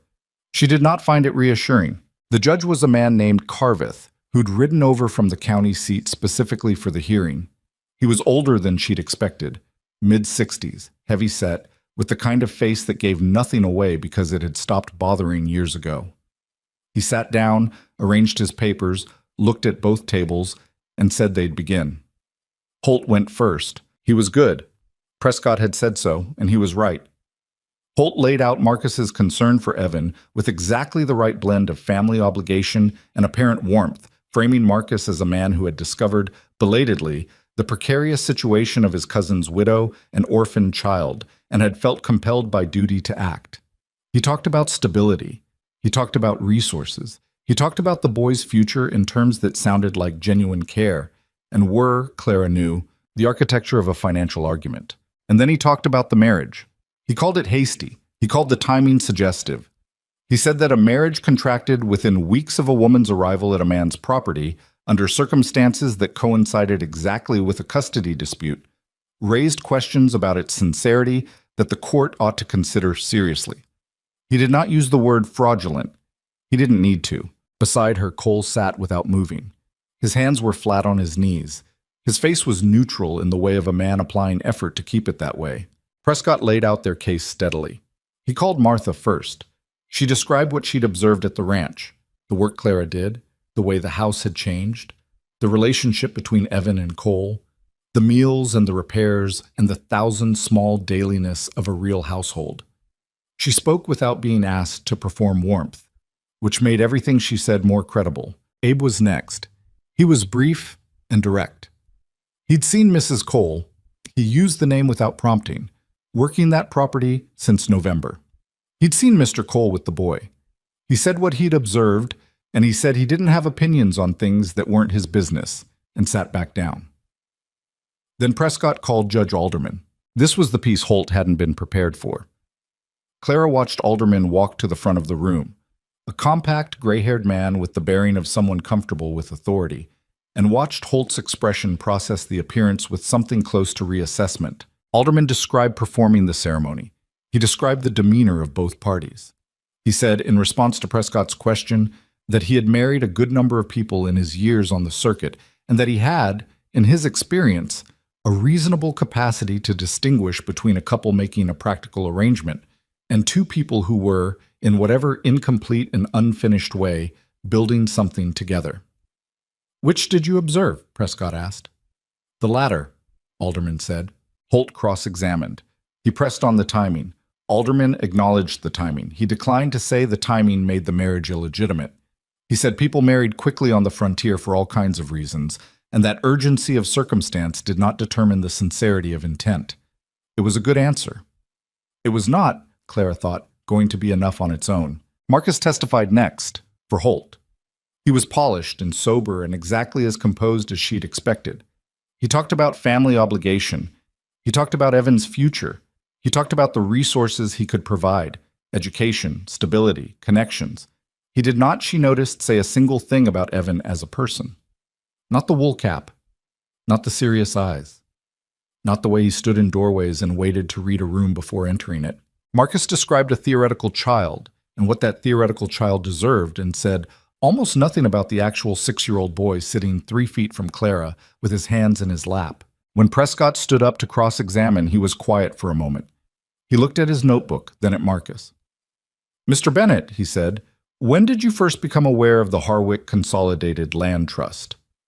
The room shifted. Holt's head came up. "I'm not certain what that has to do with," Marcus began. "Please answer the question," Judge Carveth said, without looking up from whatever he was writing. Marcus took a beat. "I became aware of it some time ago, as part of understanding my family's holdings." "And when did you first become aware that your cousin Thomas Bennett held a contingency interest in a parcel held by that trust?" It was around the time of his death, I believe." "I have here," Prescott said, opening a folder, "a letter from you to an associate in the county land office, dated 14 months before Thomas Bennett's death, making inquiries about the contingency status of that parcel." He held up the paper. "This letter predates Thomas's illness by more than a year. It predates by 2 years any contact you made with his widow." Holt was on his feet. There was an objection. There was a brief, pointed exchange between the 2 lawyers and the judge, at the end of which Judge Carveth said he would see the letter. Clara did not look at Marcus. She looked at Prescott, who handed the letter to the judge's clerk with the practiced calm of someone who had been waiting for this moment. She had not known about the letter. Prescott had found it in the course of his research, a copy filed in the county land office records, where it had been sitting unremarkably for over a year. He'd told her about it the night before, quietly, in the kitchen after Evan was asleep, and she'd read it and understood what it meant. Marcus had been watching Thomas's land interest long before Thomas died, long before there was any question of a widow or an orphan or a custody arrangement. He'd been watching it because he'd intended at some point to move on it, and Thomas's death and Evan's vulnerable circumstances had simply given him a mechanism. The judge read the letter. He read it twice. His face continued to give nothing away, but he set it down differently than he'd picked it up. When the cross-examination resumed, Prescott asked Marcus, simply and directly, whether his interest in Evan's guardianship was motivated by genuine familial concern or by the financial value of the trust interest that Evan's custody would allow him to control. Marcus said it was the former. Prescott asked him to explain why he had been making inquiries about the land parcel more than a year before his cousin's death. Marcus said he had a general interest in understanding family assets. Prescott asked him to describe one specific thing Evan enjoyed doing. A pause. Longer than it should have been. "He's a young boy," Marcus said. "I haven't had extensive opportunity to—" "You visited Mrs. Cole's home in December," Prescott said. "You spent time in the presence of the child. What does he like to do?" Another pause. "I don't recall specifically." Prescott let the silence sit for a moment. Then he said, "No further questions," and sat down. Clara felt Cole's hand, briefly, cover hers on the bench between them. Just for a second. Just long enough. Judge Carveth called a recess of 30 minutes. Clara, Cole, and Prescott went to the small anteroom off the main hall, and Prescott said he thought it had gone as well as it could, which was a careful way of saying he didn't know. Martha kept Evan occupied in the hallway with a story about her farm that grew more embellished every time Clara heard it. "Will the letter be enough?" Cole said. "It establishes motive," Prescott said. "Whether the judge weighs motive against Marcus's standing as a relative, that depends on Carveth." He looked at Clara. "You did well, both of you." "I didn't testify," she said. "No, but you were in that room. Carveth has been watching you this whole time." He glanced at Cole. "Both of you." Cole said nothing. He stood with his back against the wall, arms crossed, doing what Clara recognized by now as his version of waiting. Not passive, but contained, everything held inward until there was something useful to do with it. She sat on the bench near the window and looked at her hands and thought about Evan in the hallway, listening to Martha's increasingly improbable story about a rooster and a fence post. And she thought about the drawing on the wall at home, a house and a tree and 2 stick figures, one large and one small. And she thought about James, who had stood in doorways in the dark, and about the way Cole had carried Evan to bed last night with the care of a man who had done that before and had not expected to do it again. She thought about all the things that had happened between arriving at a strange gate in November with nothing left and sitting in this anteroom now with a lawyer and a husband and a fight she hadn't started but was going to finish. She had not planned any of it. That was the truth of it. She had planned exactly nothing beyond the next immediate necessity. And somehow, the accumulation of those immediate necessities had become a life she would choose, if choosing were on offer. The clerk appeared at the door. The judge was ready. Carveth spoke for about 10 minutes. He spoke about the interests of the child. He spoke about the evidence presented regarding the stability of the Cole household. He mentioned, briefly and without extensive elaboration, the letter Prescott had introduced, and said that the court was obligated to consider not only the resources a petitioner could offer, but the motivations underlying the petition. He said that guardianship was not a mechanism for the management of financial assets. He said that the child in question appeared, by all evidence presented, to be settled, cared for, and in the company of people with genuine investment in his welfare. He denied the petition. Clara heard the words and felt them arrive at some delay, the way loud sounds sometimes register a second after they happen. She heard Holt's chair scrape. She heard something from Marcus's direction that wasn't a word but carried the shape of one. She heard Prescott say something quietly at her left elbow. She looked at Cole. He was looking at her. His face was doing the thing it did when something had happened that mattered, and he hadn't yet decided how to carry it. The stillness that was the opposite of blankness, the stillness of a man processing something real. "Okay," she said.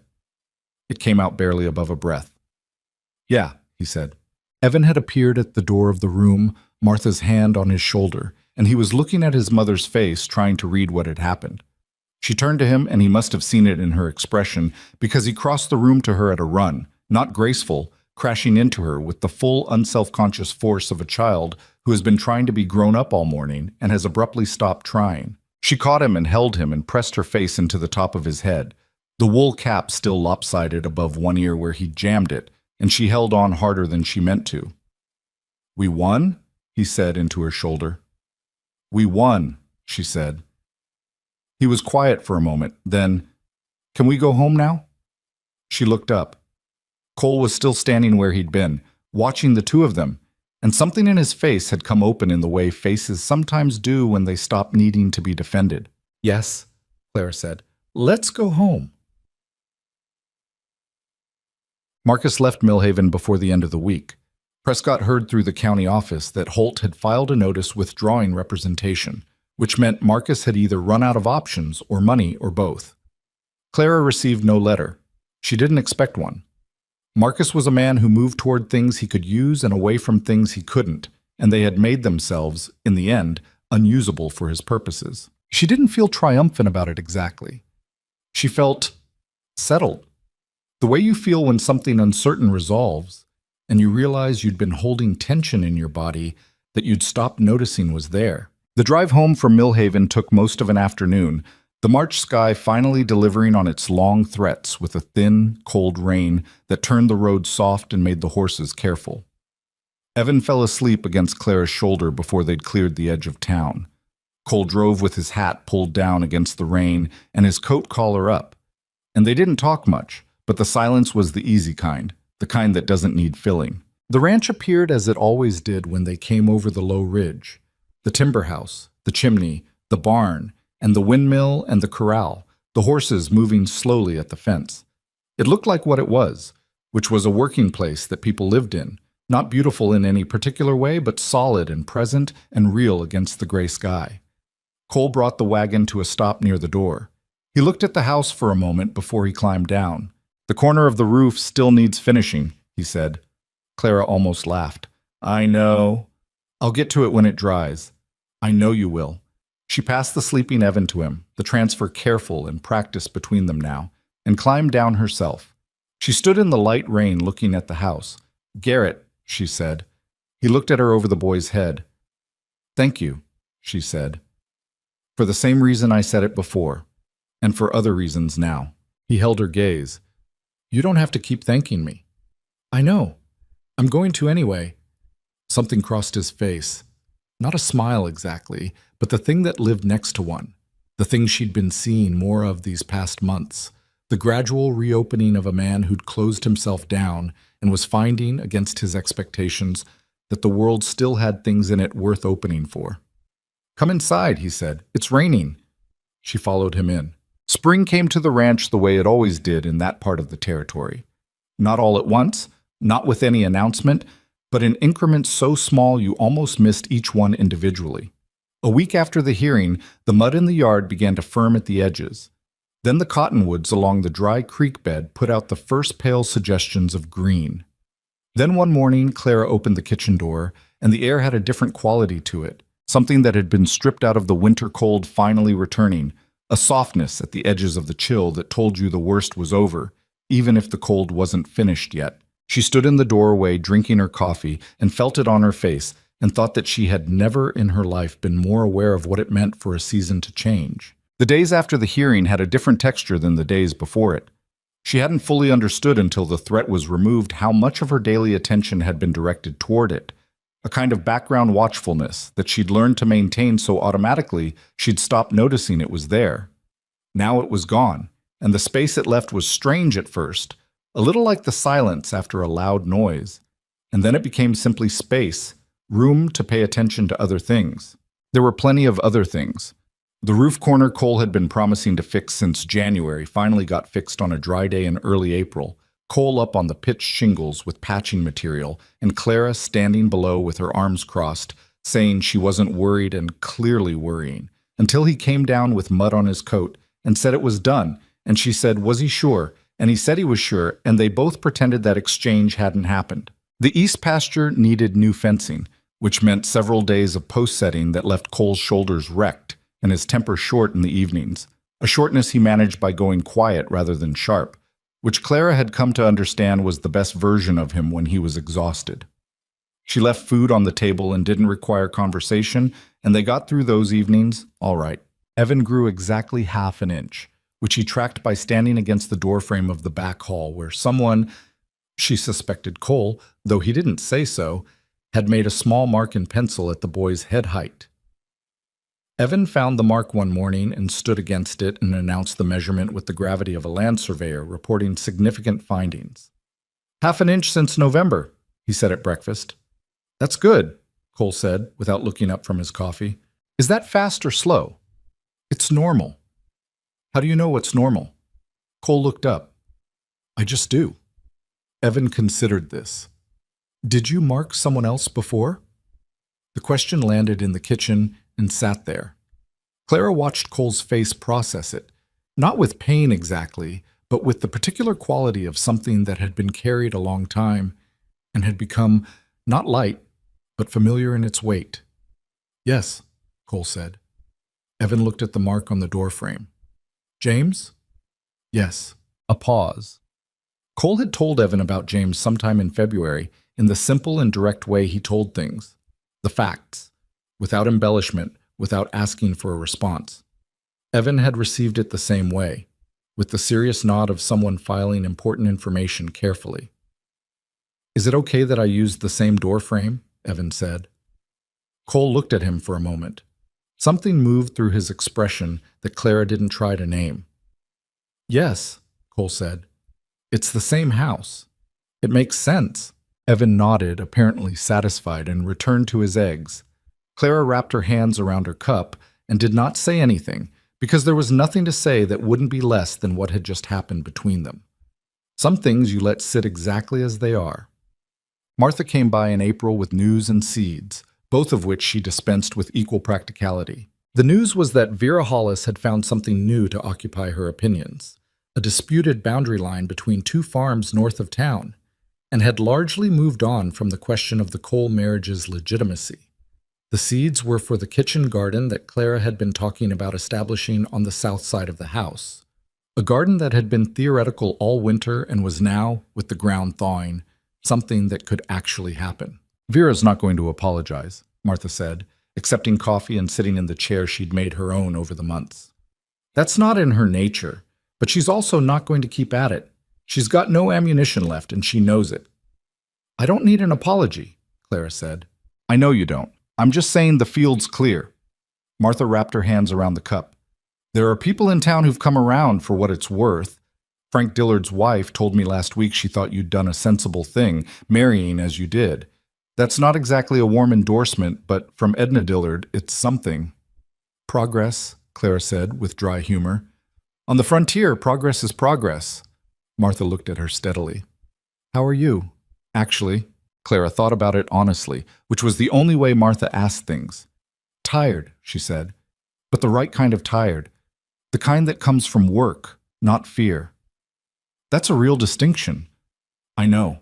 I've had plenty of the other kind. I know the difference. Martha nodded. She looked out the window at the yard, at the south side of the house where the garden would go. You're putting down roots, she said.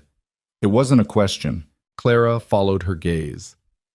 The south wall of the house caught the afternoon light in a way that she'd noticed differently now than she had in November, when she'd been cataloging the house as a stranger trying to understand what she was in the middle of. Now she knew where the light fell and when, and what it meant for what could grow there. I think I am, she said. The conversation she had been half expecting with Cole happened on a Sunday evening in late April, after Evan was asleep. It didn't begin as a significant conversation. It began as two people sitting near the fire at the end of a working week, Cole with a cup of coffee going cold on the table beside him, Clara with the mending she'd been meaning to get to for 3 days. The fire had burned down to a comfortable low. Outside, the spring night was making its particular sounds. The creek that had finally come back to life after winter, the horses shifting in the barn. I want to talk to you about something, Cole said. She set down the mending. He wasn't looking at her. He was looking at the fire, his elbows on his knees, his hands loose between them. It was the posture of a man working up to something he'd been carrying for a while. I've been thinking about what Prescott said, he said, about the marriage needing to present as genuine. It was genuine, she said. I know. He paused. That's what I want to talk about. She waited. When I said yes to this arrangement, he said, slowly, choosing words with the care of a man who didn't use many of them carelessly. I told you I wasn't looking for what I had before. That's still true.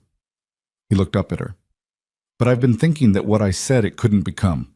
I said I wasn't sure I wanted that, even if I could have it. I've been thinking about whether that was honest. Was it? At the time. He looked at the fire again. It's different now. Clara held very still. I'm not good at this, he said. I want you to know I know that.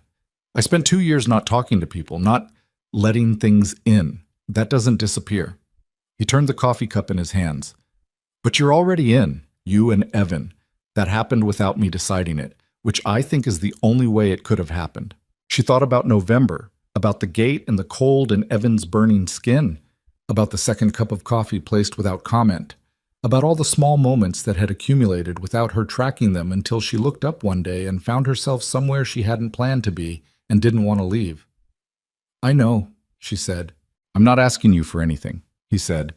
The echo of her own words back at the beginning, deliberate or not. I didn't want to keep carrying it without saying it. She was quiet for a moment. The fire settled. Outside, the creek ran on. Garrett, she said. He looked at her. I've been carrying the same thing, she said, for about 2 months, if I'm being precise. Something in him went still and then loosened, the way a thing under long tension loosens when the pressure finally releases. Okay, he said. Okay, she said. They sat there a while longer in the way of two people who have said something important and don't need to fill the space after it. The fire burned down further. The creek ran. At some point, his hand found hers on the arm of the chair, and neither of them moved. It was not romantic in the way that people mean when they use that word lightly. It was something older and harder won than that. The warmth of two people who had been through enough to know what warmth was worth, who had chosen each other not in the flush of feeling, but in the accumulation of early mornings and difficult weeks and small, unremarkable moments that had, without anyone declaring them significant, become the foundation of something real. That was what she would think later when she tried to understand what had happened to her in that year on the frontier. Not that she had found love in the way stories promise you'll find it, sudden and clear and unmistakable, but that she had found it the way you find solid ground after walking uncertain terrain for a long time, step by step, each step only slightly more confident than the last, until you realize one day that you've stopped checking whether the ground will hold. It holds. That's all. It just holds. Summer that year was long and generous, the kind of summer that makes you forget the winters that bracket it. The kitchen garden went in on the south side of the house and produced more tomatoes than the three of them could eat, which meant Clara was putting up jars in August with Martha's help while the kitchen ran with heat, and both women stood at the stove sweating and arguing companionably about the proper amount of salt. Cole appeared in the doorway once, looked at the situation, and retreated to the barn with the expression of a man making a tactically sound decision. The fencing got finished. 3 new cattle were added to the herd, a transaction Cole had been considering since winter, and had discussed with Clara in the matter-of-fact way he'd developed of consulting her on ranch decisions. Not asking permission, but genuinely weighing her perspective, which was a kind of respect she hadn't always been paid and didn't take for granted. Evan learned to ride. This happened incrementally over the course of June on the gray mare that had been in the corral since Clara's arrival. Cole handled the instruction with the same patience he'd applied to the rope coiling lesson months before. Specific corrections, clear expectations, no false praise when the boy made mistakes, and no harshness either. Just the steady repetition of someone who believed that the right information given consistently was the best education available. Evan fell off twice, once due to technique and once due to overconfidence, which Cole said was its own kind of technique problem. By July, Evan could manage the mare around the corral without assistance, and by August he was accompanying Cole on short rides out to check the fence lines, sitting in the saddle with the serious concentration of a child determined to prove something. Clara watched them ride out one evening from the kitchen window, Cole on his big bay and Evan on the gray, side by side, the boy working to match his posture to the man's, and felt something she needed a moment to identify. Not just happiness. Something more layered than that. Something that had to do with the fact that she had come to this place with nothing but the need for her child to survive, and had stayed to watch him thrive, and that the difference between surviving and thriving was, she had learned, exactly as vast as it sounded. She turned back to the stove. It was Martha, in September, who asked the question Clara had been half-asking herself.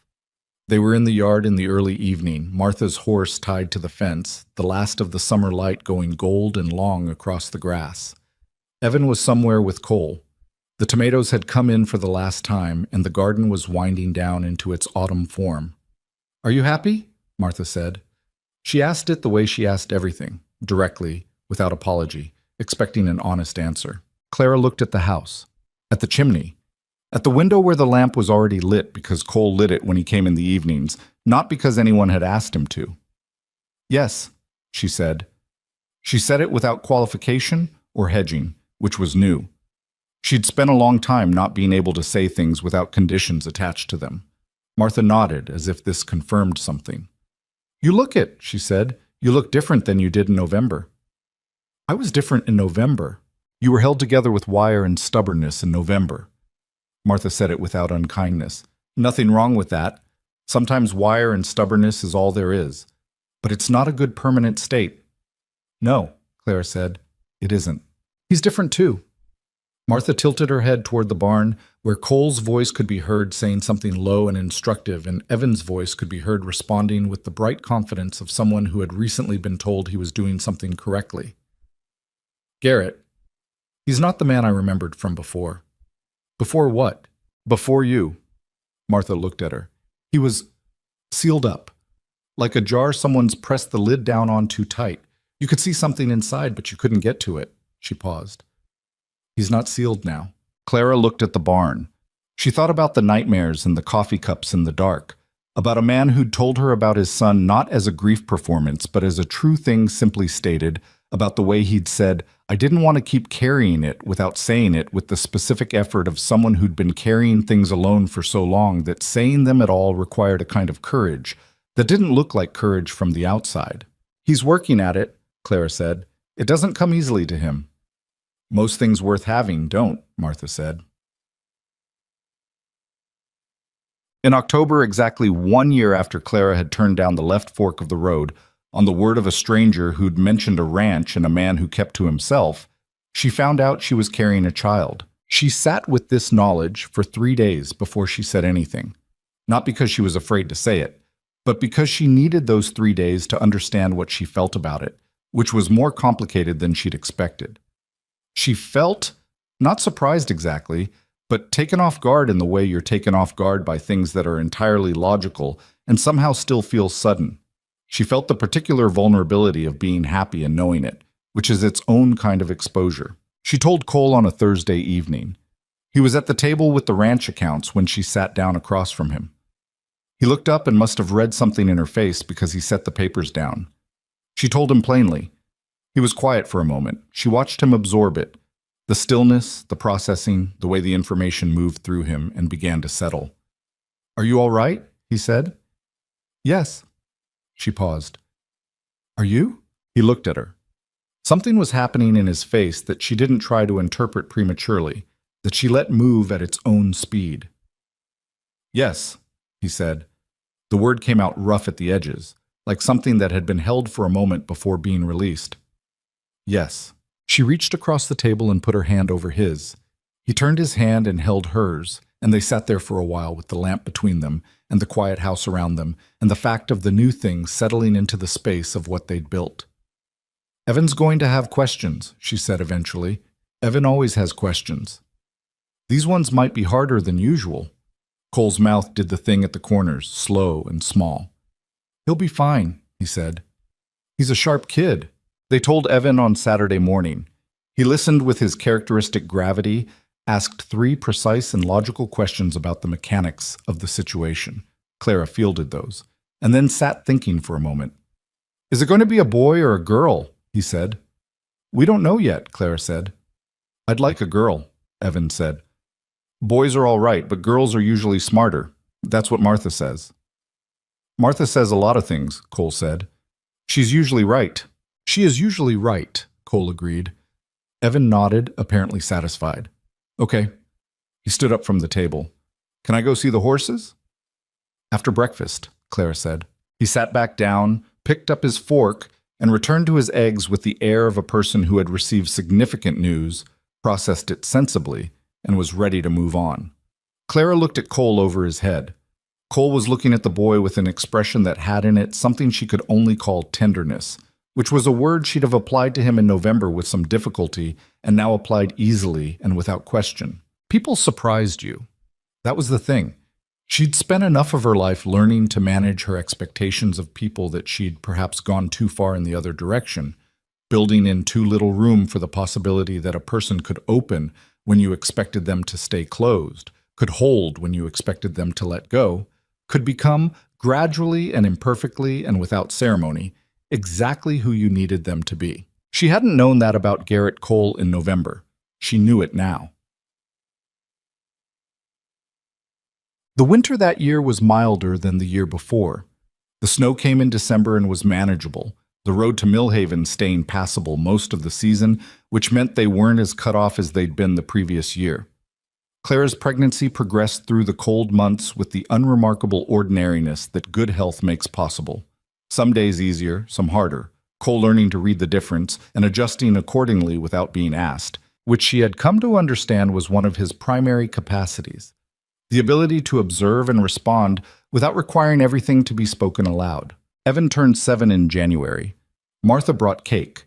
Abe brought a carved horse that he'd made himself, which he handed to the boy without comment and received in kind, the two of them nodding at each other in the mutual satisfaction of people who understood that the gesture was the whole thing. Cole had made Evan a new rope, a proper one, correctly weighted, adult-sized, and Evan held it with both hands and tried very hard not to look as moved as he was. "It's a real one," he said. "It is," Cole said. "Like yours." "Smaller, but the same make." Evan looked at it for a long moment. Then he looked up, and Clara watched him make a decision that moved across his face as clearly as weather across a plain. He stepped forward and put his arms around Cole's middle and pressed his face to the man's chest in the brief, fierce way of a child who has decided something and acts on it all at once before courage fails. Cole went still for a second. Then his arms came around the boy, one large hand on the back of the small head, and he stood there with his eyes closed, and Clara turned to look out the window because some things want privacy, even when there's nobody there to hide from. When she turned back, Evan had already moved on to examining the rope again, and Cole was standing with his hands at his sides, looking at the middle distance with the expression of a man who has been undone by something small and is quietly reassembling himself.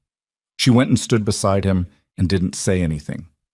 After a moment, his hand found her shoulder briefly, and then he moved to help clear the table. That was how it was between them. That was the language they'd developed. Not dramatic declarations, not performances of feeling, but the small, persistent gestures of two people who had chosen each other under difficult circumstances and kept on choosing each other in the ordinary ones, which was the harder and more important thing to do. What's up? The baby came in April. She came fast, as second children sometimes do, in the early morning while the light outside was still the pale pre-dawn gray. Martha arrived in time to help, having been summoned the night before when the signs were clear.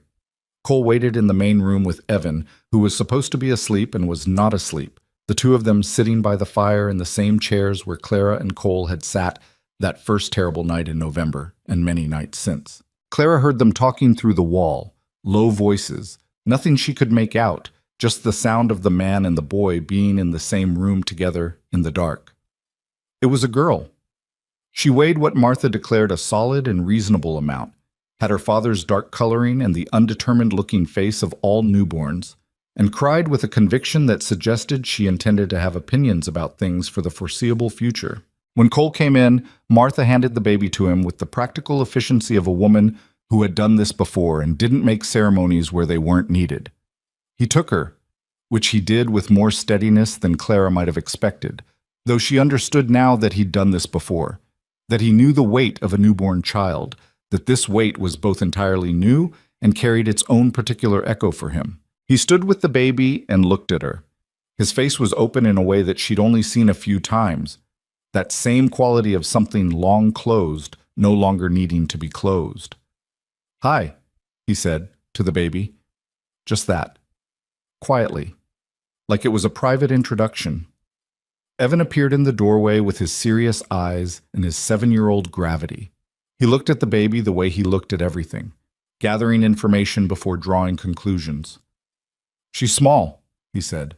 "Newborns are small," Cole said. "I know that." He came further into the room. "What's her name?" Clara looked at Cole. They'd discussed names but hadn't settled, the way you sometimes don't settle until you see the person who needs the name. "May," Clara said. It came to her as she said it, clear and simple. "May Cole." Cole looked at her. She looked back at him. "May," he said. He looked back down at the baby. "All right." Evan stood at Cole's elbow and looked at his sister with the expression of someone accepting a new long-term responsibility. "She's going to need someone to teach her things," he said. "She is," Cole agreed. "I can do that. I know a lot of things now." "You do," Clara said. Evan nodded, satisfied. He reached out one finger and touched the baby's hand, which reflexively closed around it, and his face did something complicated and wonderful that Clara was grateful to witness. The practiced dignity dropped away completely for just a second, replaced by something unguarded and purely young, the face of a boy who had been trying to be more than he was for a long time and was finally, in this moment, just 7 and surprised and completely unprepared for how it felt to have someone hold on to him. There's something that takes years to understand about a life, which is that you can't know what you're building while you're building it. You think you can. You make plans, you set intentions, you imagine a future with a certain shape and you work toward it, and then something happens. A disease takes a husband, a farm gets sold, a fever rises in a child on a November road, and the shape you'd imagined is gone, and you're standing in something you didn't plan, building something you can't yet see. What Clara had learned in the year that had passed since she turned down a left fork on a stranger's suggestion and walked through a gate she had no reason to expect would open was that you could build something real from the pieces that remained after what you'd imagined was gone. Not a replacement for what you'd lost. Not a consolation. Something new, made from the specific materials of who you actually were and who you'd actually found and what you'd actually chosen to do when the choice was before you. She had chosen to keep walking, She had chosen honesty over pride when she asked for help she couldn't repay. She had chosen to stay when leaving would have been easier, and to work when she was allowed to be still, and to speak when speaking was hard, and to wait when waiting was what was needed. She had chosen, in the end, to believe that the incomplete and imperfect thing she'd found was not a lesser version of what she'd been reaching for, but simply a truer one. That was the lesson, if there was one. Not that things worked out, not that the brave were rewarded and the persistent were vindicated, though in this case both happened to be true. The lesson was something quieter and more durable than that you only understood what you had been building after you'd had the chance to stand in it and look around. She stood in it now. The ranch on a spring morning, the year following everything that had happened. The kitchen garden going back in on the south side of the house, Evan on his knees in the dirt with entirely more enthusiasm than precision, Cole on the far side of the yard working on something with a fence post and a focus that suggested the fence post was being difficult. May asleep in the basket on the porch, wrapped in the quilt that had been on Cole's bed that first night, the handmade one, which Clara had repaired and washed and kept because it was too good to stop using. She stood on the porch with her coffee and looked at all of it, the yard and the garden and the horses and the man and the boy and the sleeping baby, and felt the particular quality of a morning that is ordinary on the surface and extraordinary underneath, the kind of morning that is made of all the mornings that preceded it. Cole looked up from the fence post. He looked at her across the yard. She lifted her coffee cup slightly, not a wave exactly, more an acknowledgement. He nodded once, in the way he had, that specific nod that was the compressed form of more than he was going to say out loud. She understood it perfectly. She'd learned his language over the winter, the same way she'd learned the ranch, incrementally, through repetition and attention, through choosing every day to pay attention to what was actually there rather than what she'd expected to find. He was not a simple man to know. He had difficulty with things that came easily to other people. He had a long memory for loss and a shorter one for his own worth, which was something she was still working on, gently, over time. The way you work on things that require patience and can't be rushed. He was learning too. She could see it in the way he spoke more than he had in November, the way he stayed in rooms instead of finding reasons to leave them, the way he'd started, in small increments, to let people pass the perimeter he'd maintained for 2 years. Martha, Abe, the few neighbors who'd come around, Evan, thoroughly and completely. May, with the instant, ungovernable surrender of a man who had no defense against an infant who had decided she liked him. And her. That was still the one she turned over sometimes, not with doubt, but with a kind of wondering, the improbability of it, the specificity of it, the way it had assembled itself not from anything either of them had designed, but from the actual material of who they were, under pressure, over time, in this particular place. She had not been looking for him. He had not been looking for her. They had found each other across a gate on a November road and had built something neither of them had imagined, and it was real, and it was theirs. Whatever you called it, love, belonging, home, it was the kind that was made rather than discovered, the kind that bore the marks of its own construction, imperfect and unlovely in places, solid in the ways that mattered. She went back inside. She put her cup on the counter. Through the window, she could see Evan had given up on careful planting and was now simply pressing seeds into the earth with the flat of his palm in the manner of someone who had decided that enthusiasm was as good as technique. Someday, he'd know that wasn't true. He had time to learn. She started breakfast. The coffee went on. The skillet heated. The ordinary sounds of an ordinary morning moved through the house that 2 people had built, and that now held 4 lives. And the spring light came through the east window in the long stripe she knew now by heart. And outside, the baby began to make the small sounds that preceded waking. And from the yard, she heard Cole's voice saying something to Evan, and Evan's voice responding, and then both of them laughing at something, which was its own kind of music, the specific and unrepeatable sound of this particular morning in this particular life. She stood at the stove and listened to it and let it be enough, because it was more than enough. It was everything. And that was the last thing she'd had to learn, which was also the first thing, which was maybe the only thing, that what you have when you have looked at it honestly and chosen it truly is exactly sufficient, not perfect, not what you planned, but yours, entirely and completely, and real.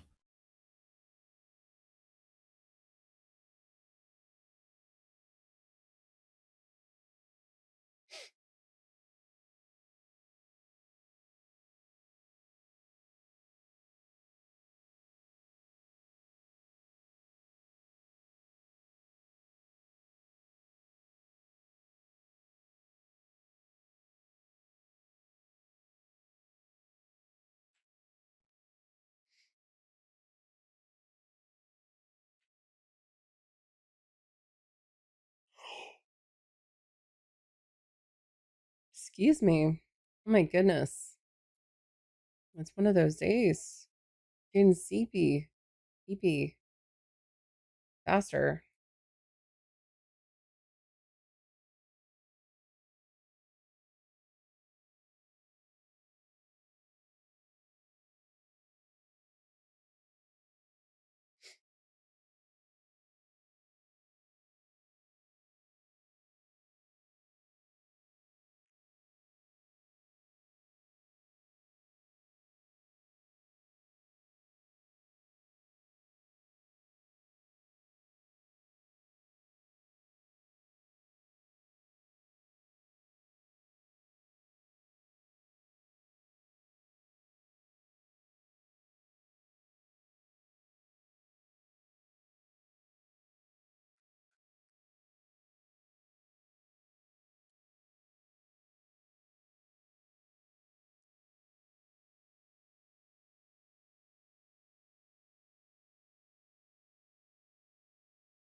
My goodness, I'm having a day. Okay. A little bit of a daze and confusion. That's okay.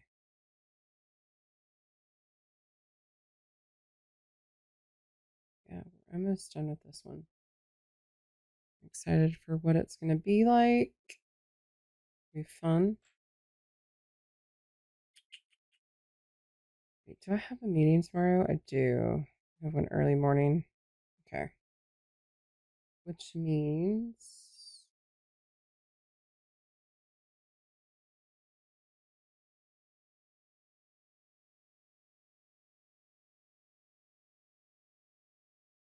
welcome back from ads, y'all. Hopefully they weren't too bad.